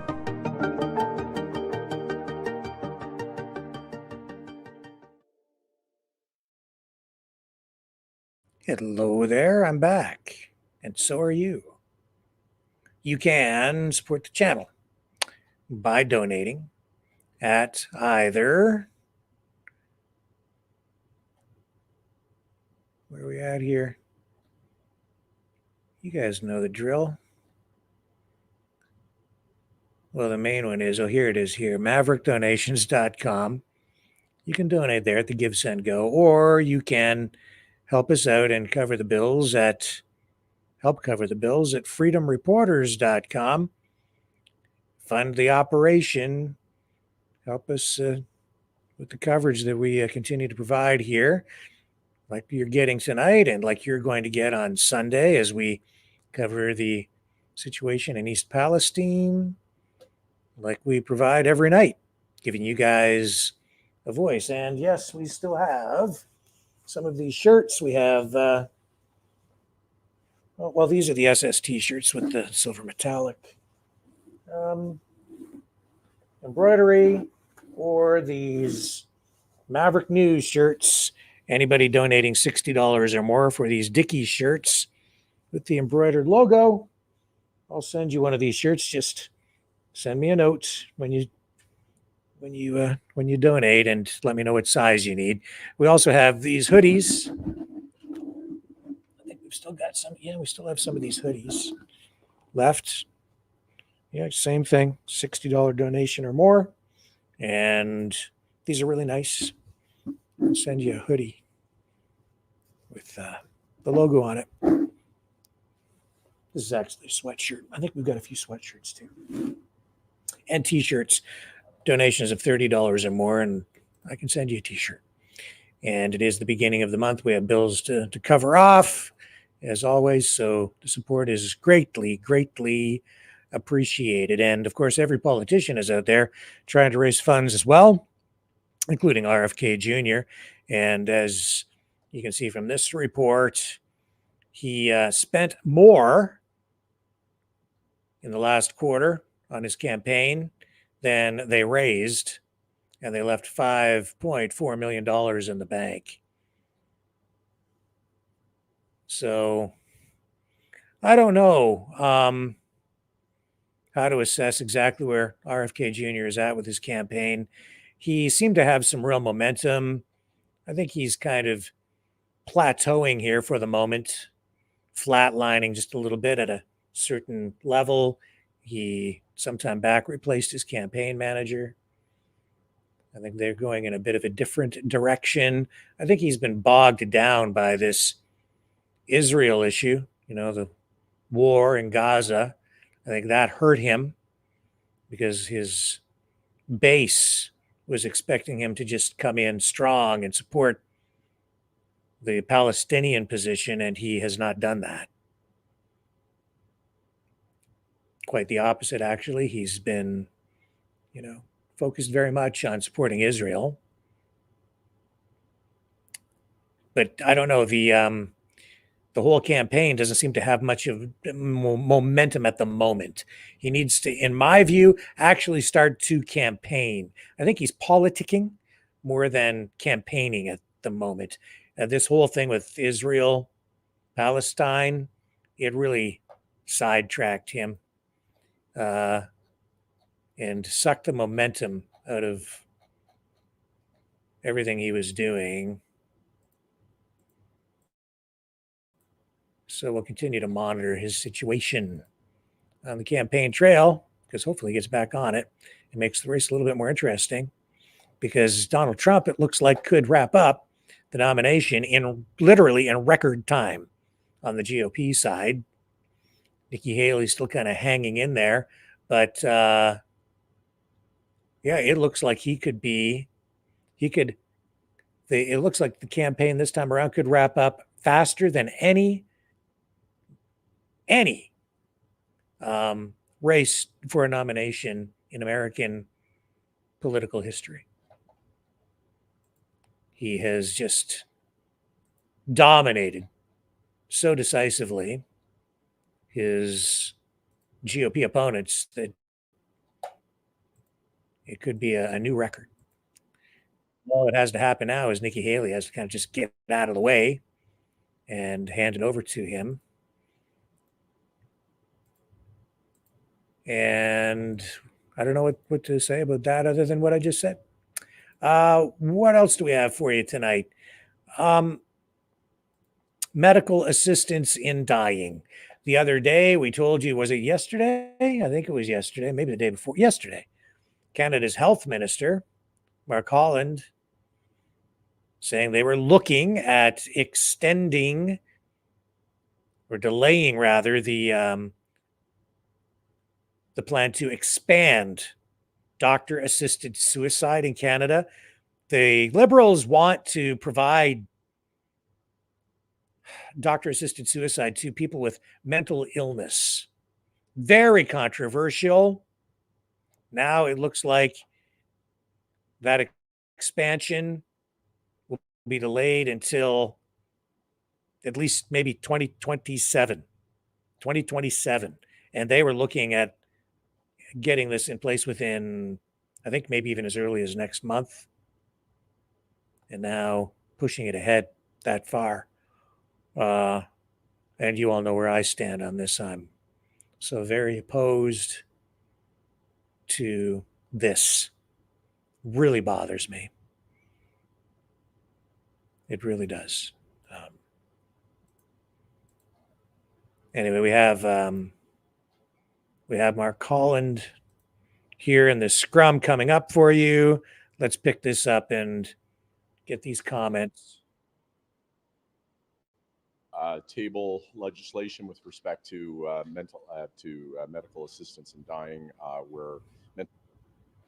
Hang on. So they did file this legislation or table it today. Cause with a 3-year extension. It will allow in 2 years for there to be a parliamentary review to assess the state of readiness of the system at this time. I can say that I have communicated with all of my provincial counterparts. I haven't had an opportunity with my territorial counterparts on this, but their response was very favorable, as I think you'll hear. They really do feel that they need more time to be able to look at this. I will state again that the question at issue here is a question of readiness. We accept equivalency in the suffering of mental suffering and physical suffering. And of course, here we're talking about mental illness. It shouldn't be conflated with mental health concerns.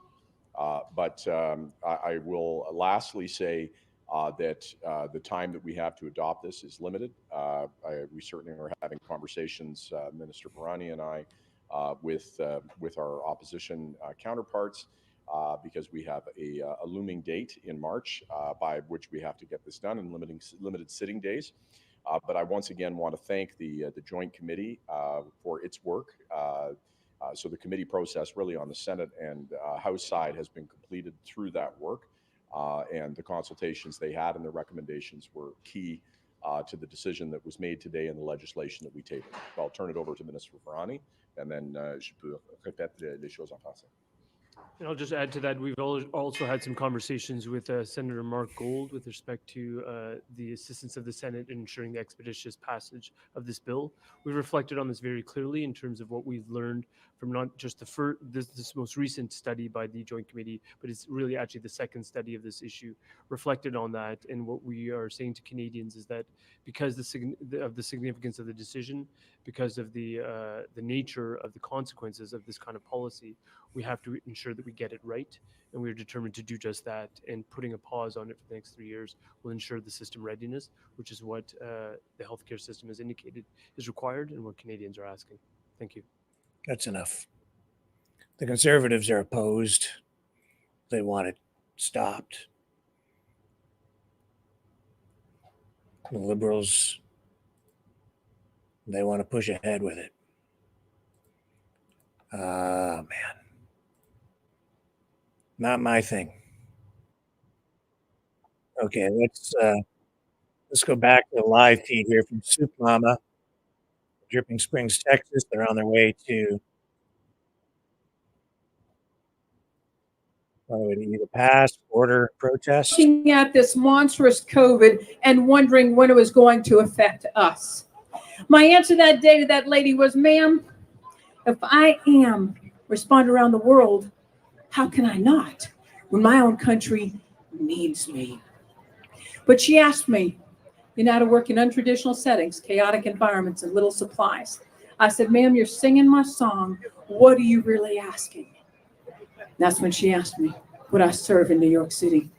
I saw some things in New York City that I can guarantee I will stand up and make sure we never see again in our country.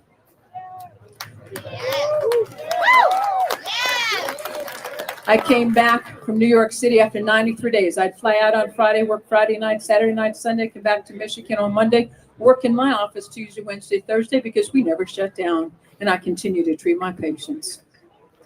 But what I saw, I thought, how dare they? Forbidding physicians to prescribe medications that were safe, shutting. Okay, so at the risk of getting banned, hang on just a second here. Again, do that, ladies and gentlemen. We can never again. And we need a real physician in Senate that can help Rand Paul and say, no, Fauci needs to be tried to the extent of the law. He's not a physician.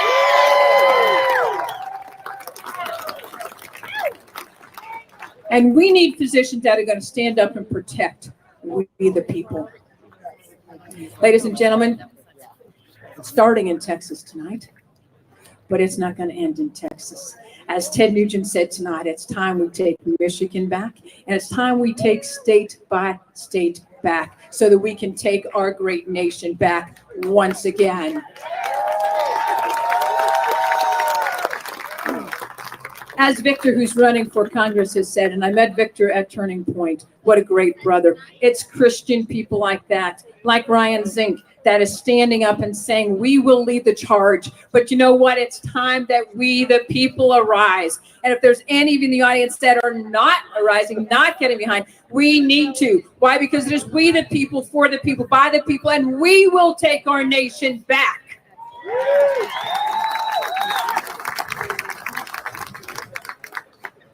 Guys, every system in DC needs to be dismantled. Every three-letter alphabet, the DOE, the DOD, the DOJ, the FBI, the CIA. That's right. We need to do this. Guys, I'm Dr. Sherry O'Donnell, running for United States Senate in Michigan. I want you to go to my website, like it forward, hit that donate button. They're saying $30 to $50 million. It's not cheap. I've laid it all down just as you are calling. This is the clarion alarm. The clarion alarm. It is time. The alarm has been sounded. It is time for every American loving, freedom loving patriot to stand up and take our great nation back now. We don't have time.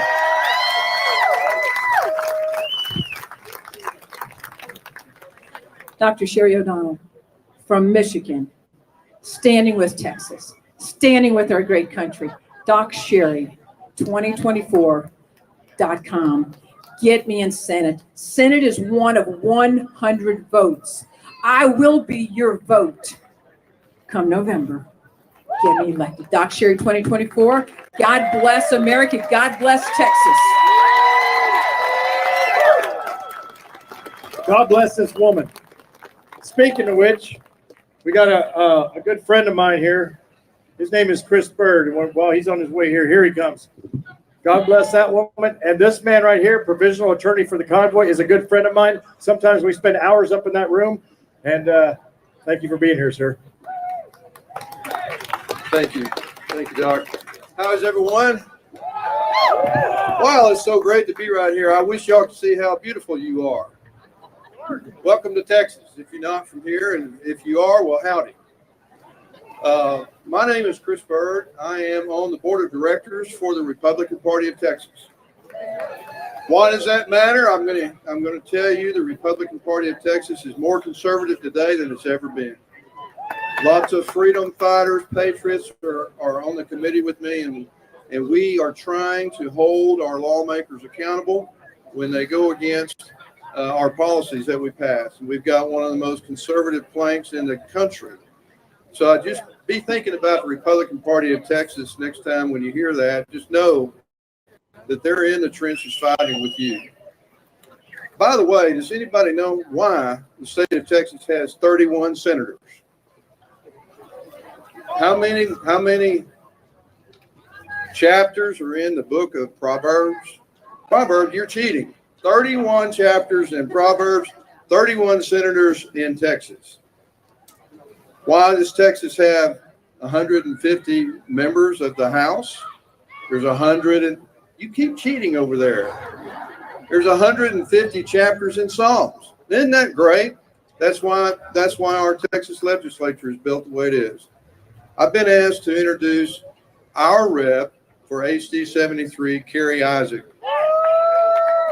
And Carrie and I have known each other for a good long while, and that relationship started back when Jason actually was running for Congress. And I knew Jason probably 10 years ago. So known the family for a very long time. And of course, Carrie Isaac is your House rep right here in Hays County where we sit. A couple of things about Carrie. She wasn't supposed to win. She was not supposed to win. The establishment had the election rigged. They held up her mailers in Hays County. She won by 235 votes, I think it was, and only won one polling location. Only won one polling location in Comal County. All the rest of them, she barely lost, but she kept fighting and fighting it. I've never seen anybody knock more doors. I've never seen anybody just continue to take on whatever the challenges there were. And when she got into the House and took her seat, after the session was over, she was voted Freedom Caucus. I'll just change the name, Patriot of the Freedom Caucus. One of the things, y'all know what diversity, equity, and inclusion means? They do know. They do know. Because of Carrie and the rider that she put in the appropriations bill in higher education, she defunded with that rider DEI. And another thing I wanted to tell you about, you know how many House reps we had that did not buy the bunk that got crammed down their throats to impeach our great Attorney General, Ken Paxton? 23. And I knew something was up when the night before Governor Perry called up Carrie, put just a little bit of pressure on her. That was wrong. That was wrong. That tells you a lot. But she stood her ground. She stood her ground. She voted her conscience, and she is one of the 23 that voted against the impeachment. So I'm very happy to introduce my dear friend, Carrie Isaac. You will not find a stronger patriot, Carrie. Hello, Patriots!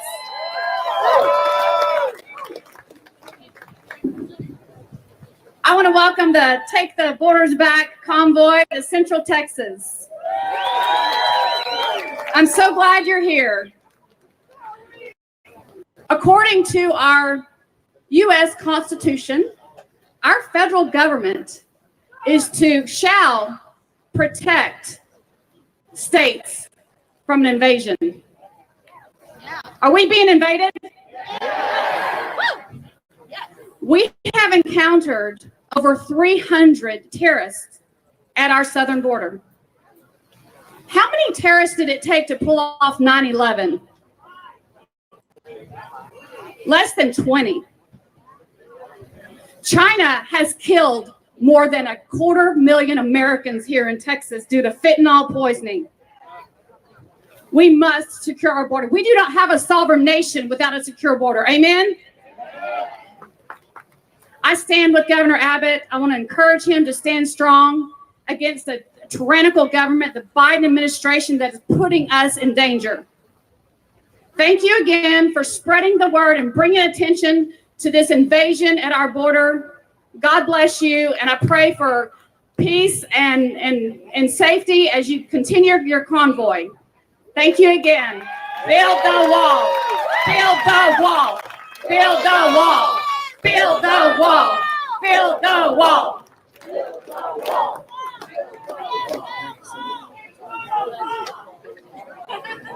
Wow, thank you, Carrie. A powerful voice right there. We have another very special guest right here from this area, Canyon Lake. That's close enough, right? Might as well be Dripping Springs. A man who's done quite a bit he's a J6 defendant.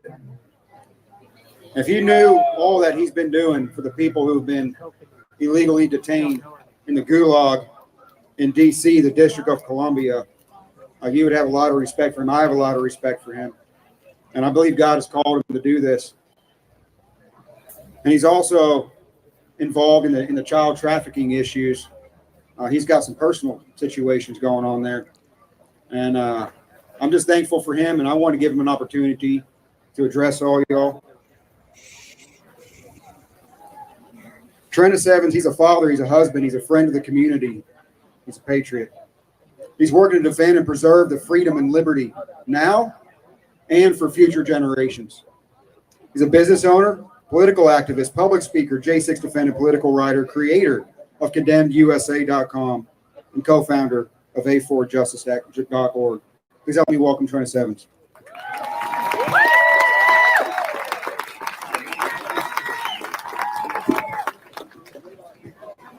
I see a lot of fantastic people showed up here today.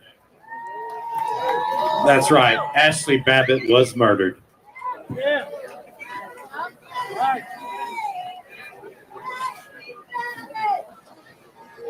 You know, God said the meek shall inherit the earth. He didn't say we had to give it to them. This is a nation a lot of people have told you about. A lot of people have reminded you of the blood spilled and the loss and the dedication and all that has been given to preserve freedoms for this generation. We stand here in a moment where people are actually starting to gather again. And cowards suggest that you don't come. Cowards suggest that you ignore your First Amendment right to assemble in these United States. Cowards are not my people. The people that are here are my people.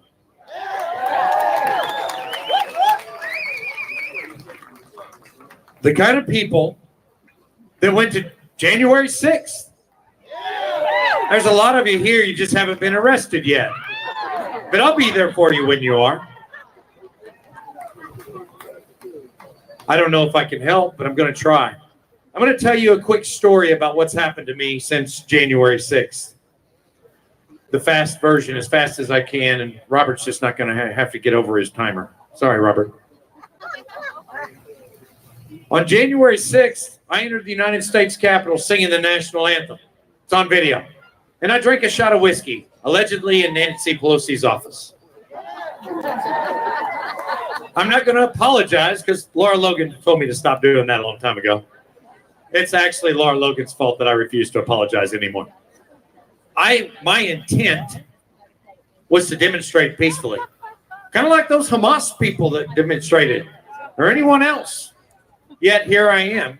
I've been to federal prison. I was held where the 9/11 terrorists were held in a maximum security facility on a misdemeanor. Odd. Don't you think it's a little bit odd that in solitary confinement, thank you for reminding me. I forget the details because I've got other things to worry about, bigger fish to fry.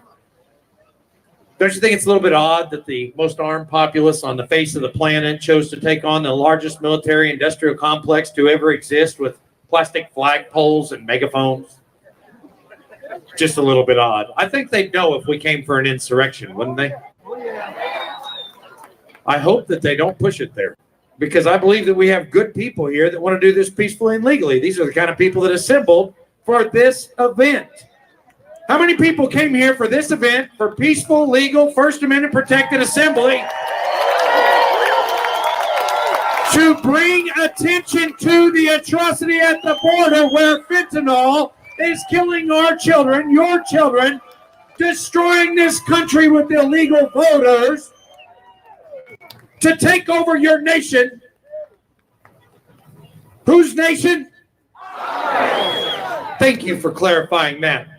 The federal government covered up the fact that I captured a federal human trafficking fugitive that escaped from prison. I'm going to say it again.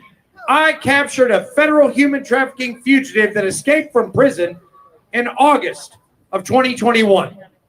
And the federal government covered that up. That's odd.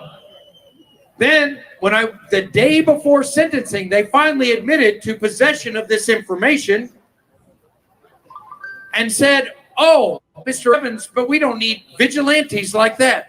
They had the audacity to call me a vigilante for capturing a federal human trafficking fugitive in the state of Texas. Who's a fan of that kind of nonsense? Let me ask you this question. How many of you would bring a federal human trafficking fugitive that escaped from prison to justice?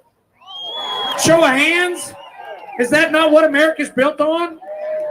How many of you would turn in your neighbor because they were standing on the grass praying on January 6th?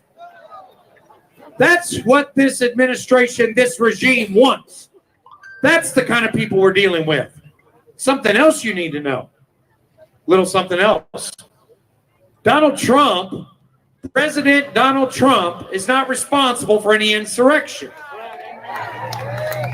They said in the Colorado case, the first one where they tried to remove him from the ballot, they played a video of me on the Capitol steps, fraudulently produced and timestamp edited by the January 6th Select Committee, entered into evidence on June 9th, 2022. That was a fraud. They wanted you to believe that he gave a dog whistle and that I provided that speech on the steps at 2:24 p.m. to which the insurrection began. If that's the case, somebody explain to me why over 130 people are charged with felonies for events that happened before 2:24 and that people were inside the building for over 20 minutes based on Donald Trump's 2:24 tweet that said Mike Pence didn't have the courage to do what should have been done to protect this country and our Constitution. Did Mike Pence have the courage to do it? No. Is Mike Pence the kind of man you want running the country? No. Is Donald Trump the kind of man you want running this country? Hell yeah. Can I get it one more time, Donald Trump? How many of you believe in a man that wanted to protect your border? How many of you would believe in a man that wanted to stop child trafficking and told you that there was a corrupt administration running a child trafficking scheme, pedophiles in this government? How many of you are sick of that? I'm going to ask you this. How many people know that 1,300 people now have been arrested for January 6th? 640 adjudicated cases, people sitting in prison, grandma, grandpa. People that came with the strollers and the kids, as the brave Congressman Sparks said. Decorated veterans. 72% of the men and women that sit behind bars, pre-trial detainment, were either law enforcement or veterans. How do you feel about that, sir? Bullshit. That's right. Right, I'd have been better off to have had gay sex on the floor of the House and been a Hamas terrorist. That would be permissible. Those people aren't in trouble. Let me tell you another thing that you don't understand. I have worked tirelessly for 3 years for January 6th defendants. I don't make money from this. I've never been paid a dime for my efforts. And I don't want money. I want freedom. I want a constitutionally correct path for this government. I want what all of you want and deserve, not only for us. I see a lot of faces in this crowd. We're old enough to get through this. We might just kind of skin by. But what about your children? What about your grandchildren? What about the generations in your family tree that you may never know? Can they live under the shade of the ethos of the work that you do here today? Your peaceful, patriotic demonstration shall not be assaulted by this leftist insane coup that took over your country. How many people in this crowd support the idea that January 6 people like Ryan Zink stand in office? These are better Americans. You're guilty of trespassing. You committed the atrocity of an assault on the building where more crimes are committed than any other building on the face of the planet, where more liberties have been destroyed, where more lives have been cost, the casualties are deep, and the blood runs thick in this nation because of what has happened from the aspects of the interest of the people in that building. The United States Capitol is not a place that represents you. How many people believe this legislature represents them? The United States Congress, do those people represent your interests? Does this judiciary represent your interests?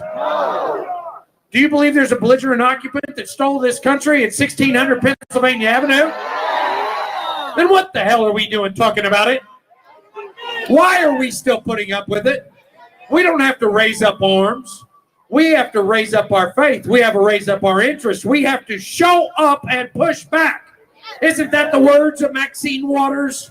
Aren't those the words of Nancy Pelosi? They called it democracy in action when people stood and they took the House in Michigan and held it for 2 weeks. They called it democracy in action. Nancy Pelosi rushed to the scene. What I'm telling you people is they're going to steal your election again. We all know it's coming. And I ask you to decide if you're going to be the kind of American that slinks away, cries on social media, and whines in the darkness as your country is overtaken. Or are you going to be the kind of American that stands up for justice and peacefully assembles and says, hell no, we won't go? Will you be pushed off of your peaceful and patriotic demonstration to go to come out of Texas and join us there? Are you going to be there? Every American should be there. The sins and atrocities happening in this country are a putrid rot. And everyone that fails to show up to dissent peacefully against that kind of an action, against what's happening in our country, uplifting men like Robert A.G., a dear friend of mine. This is a humble servant of the Lord, and I'm going to tell you what, I hope to be as good a man as Robert A.G. one day. It probably won't happen. Yes, Laura Logan, thank you so much. You're right. I ask you to please, my son is over there at my booth. You'll see some flyers over there. They have pictures of my 13-year-old son who was put at gunpoint with little red dots on him. Go see it for yourself. When he was trying to go to school, when the Joint Terrorism Task Force raided my home for being present inside the Capitol saying, do not harm the police, do not damage the building, this is a peaceful protest. Over and over, repetitively. ad nauseum. I drove 1,400 miles across the country to yell, "Stop the steal." 3 times, November, December, January. And then I abandoned that when I heard some people saying things that I didn't support. And I spoke out for the Capitol Police. And I spoke out for peace and people to have better senses. And yet they came for me, and they did what they did to my family by arresting me with a joint terrorism task force after speaking to me. We begged. I said, I'll turn myself in, bring all my stuff, bring the video. We have all the peaceful evidence that I was there. They didn't want that. They wanted a headline. They wanted a shit show on somebody's property. They're looking for someone to get froggy. It happened right down here in Hays County to a dear friend of mine. They brought over 100 agents, helicopters, planes, rammed through his gates. Some of you know that story. There are brave and patriotic people in this country. I look forward to knowing more of them. I've met a hell of a lot of them through January 6th. And I met a lot of them through a man like Robert Agee. I ask that you please support the efforts of Condemned USA. We've spent almost $200,000 personally. I'm not a wealthy man. I don't get paid. I do this every day and every night. And there's countless people like Laura Logan and Robert Agee that will tell you that this happens. I have cases in front of the Supreme Court now. I'm not a lawyer. How's that happen? I'm testifying for certain people that we all know and love. I ask you that if you support peace, unity, the Constitution and Declaration of Independence, the Bill of Rights, and the kind of ideology that formed this nation, a nation of God-fearing individuals that wanted something better. If you're not going to slink away from that, and you're willing to make a choice in this time, it may be costly. The chains may be heavy, but do you want them for yourself? Will you wear the chains, or you want to pass them on to your children? Wear the chains with me. Step forward. Stand up. Give it to the January 6th people. Help me help them. We're working for you. We're working for America. God bless you, and thank you for having me here to speak tonight.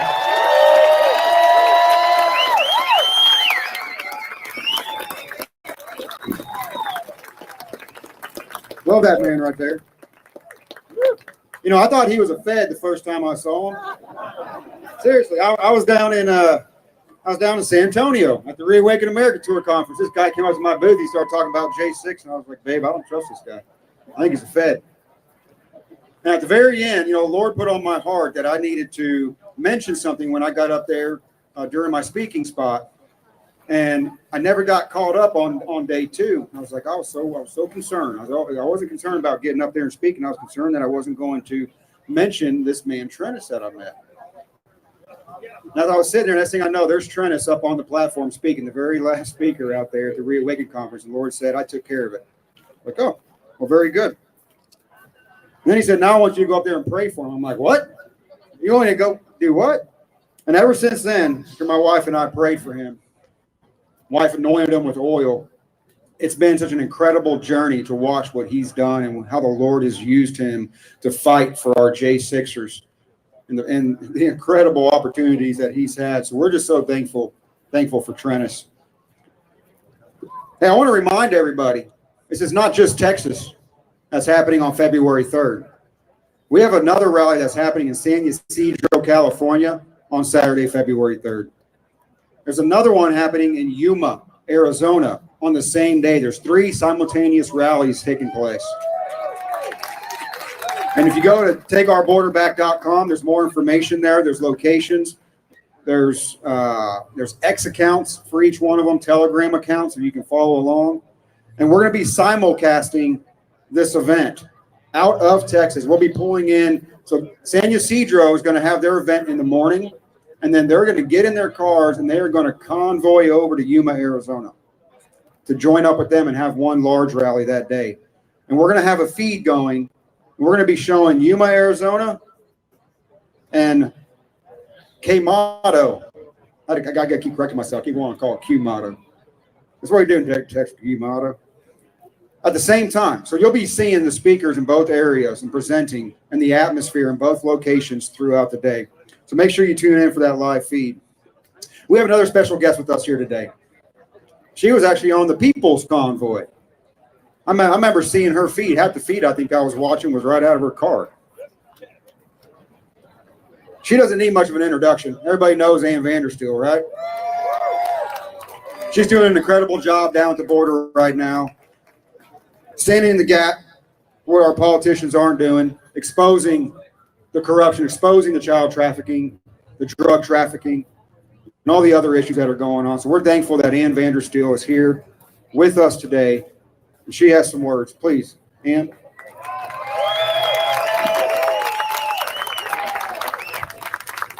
All right, everybody. I don't know about you, but I'm fired up. It is we the people. Let's go. All right, it's we the people. That's what our founding fathers' documents put out there. It was never about them, the bureaucrats, them, the World Economic Forum, the scumbags, the District of Criminals and Corruption, that dumpster fire known as 10 square miles of Washington Swamp, D.C. It is not about them. When Nancy Pelosi says we are a threat to her democracy. Sorry, a little bit of a freezing here on the feed, but it'll come back. Hang tight. It'll come back.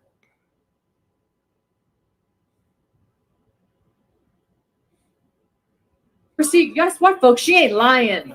They are a legislative democracy, and we are what? We're a constitutional republic. We are standing on our Constitution right now, and we are taking it all back. As Pete Santilli says, we have 14 days to flatten the deep state. Forget the curve. We're going to flatten the deep state. Now, listen, I have done a lot of reporting, and yes, I was on the People's Convoy, and it was a blessing. And I have a very special guest I'm going to bring up here in a second. But I've reported about all the problems now for 8 years, and I'm over the problems. Who is sick of the crap coming out of D.C.? Who is sick of the crap coming out of your own state governments, your own municipal governments? Are they paying attention to you guys, the people? No, they're not listening to any of us. Again, sorry for the freezing.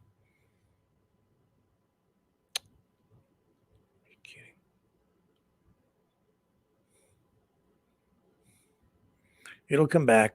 It's coming back.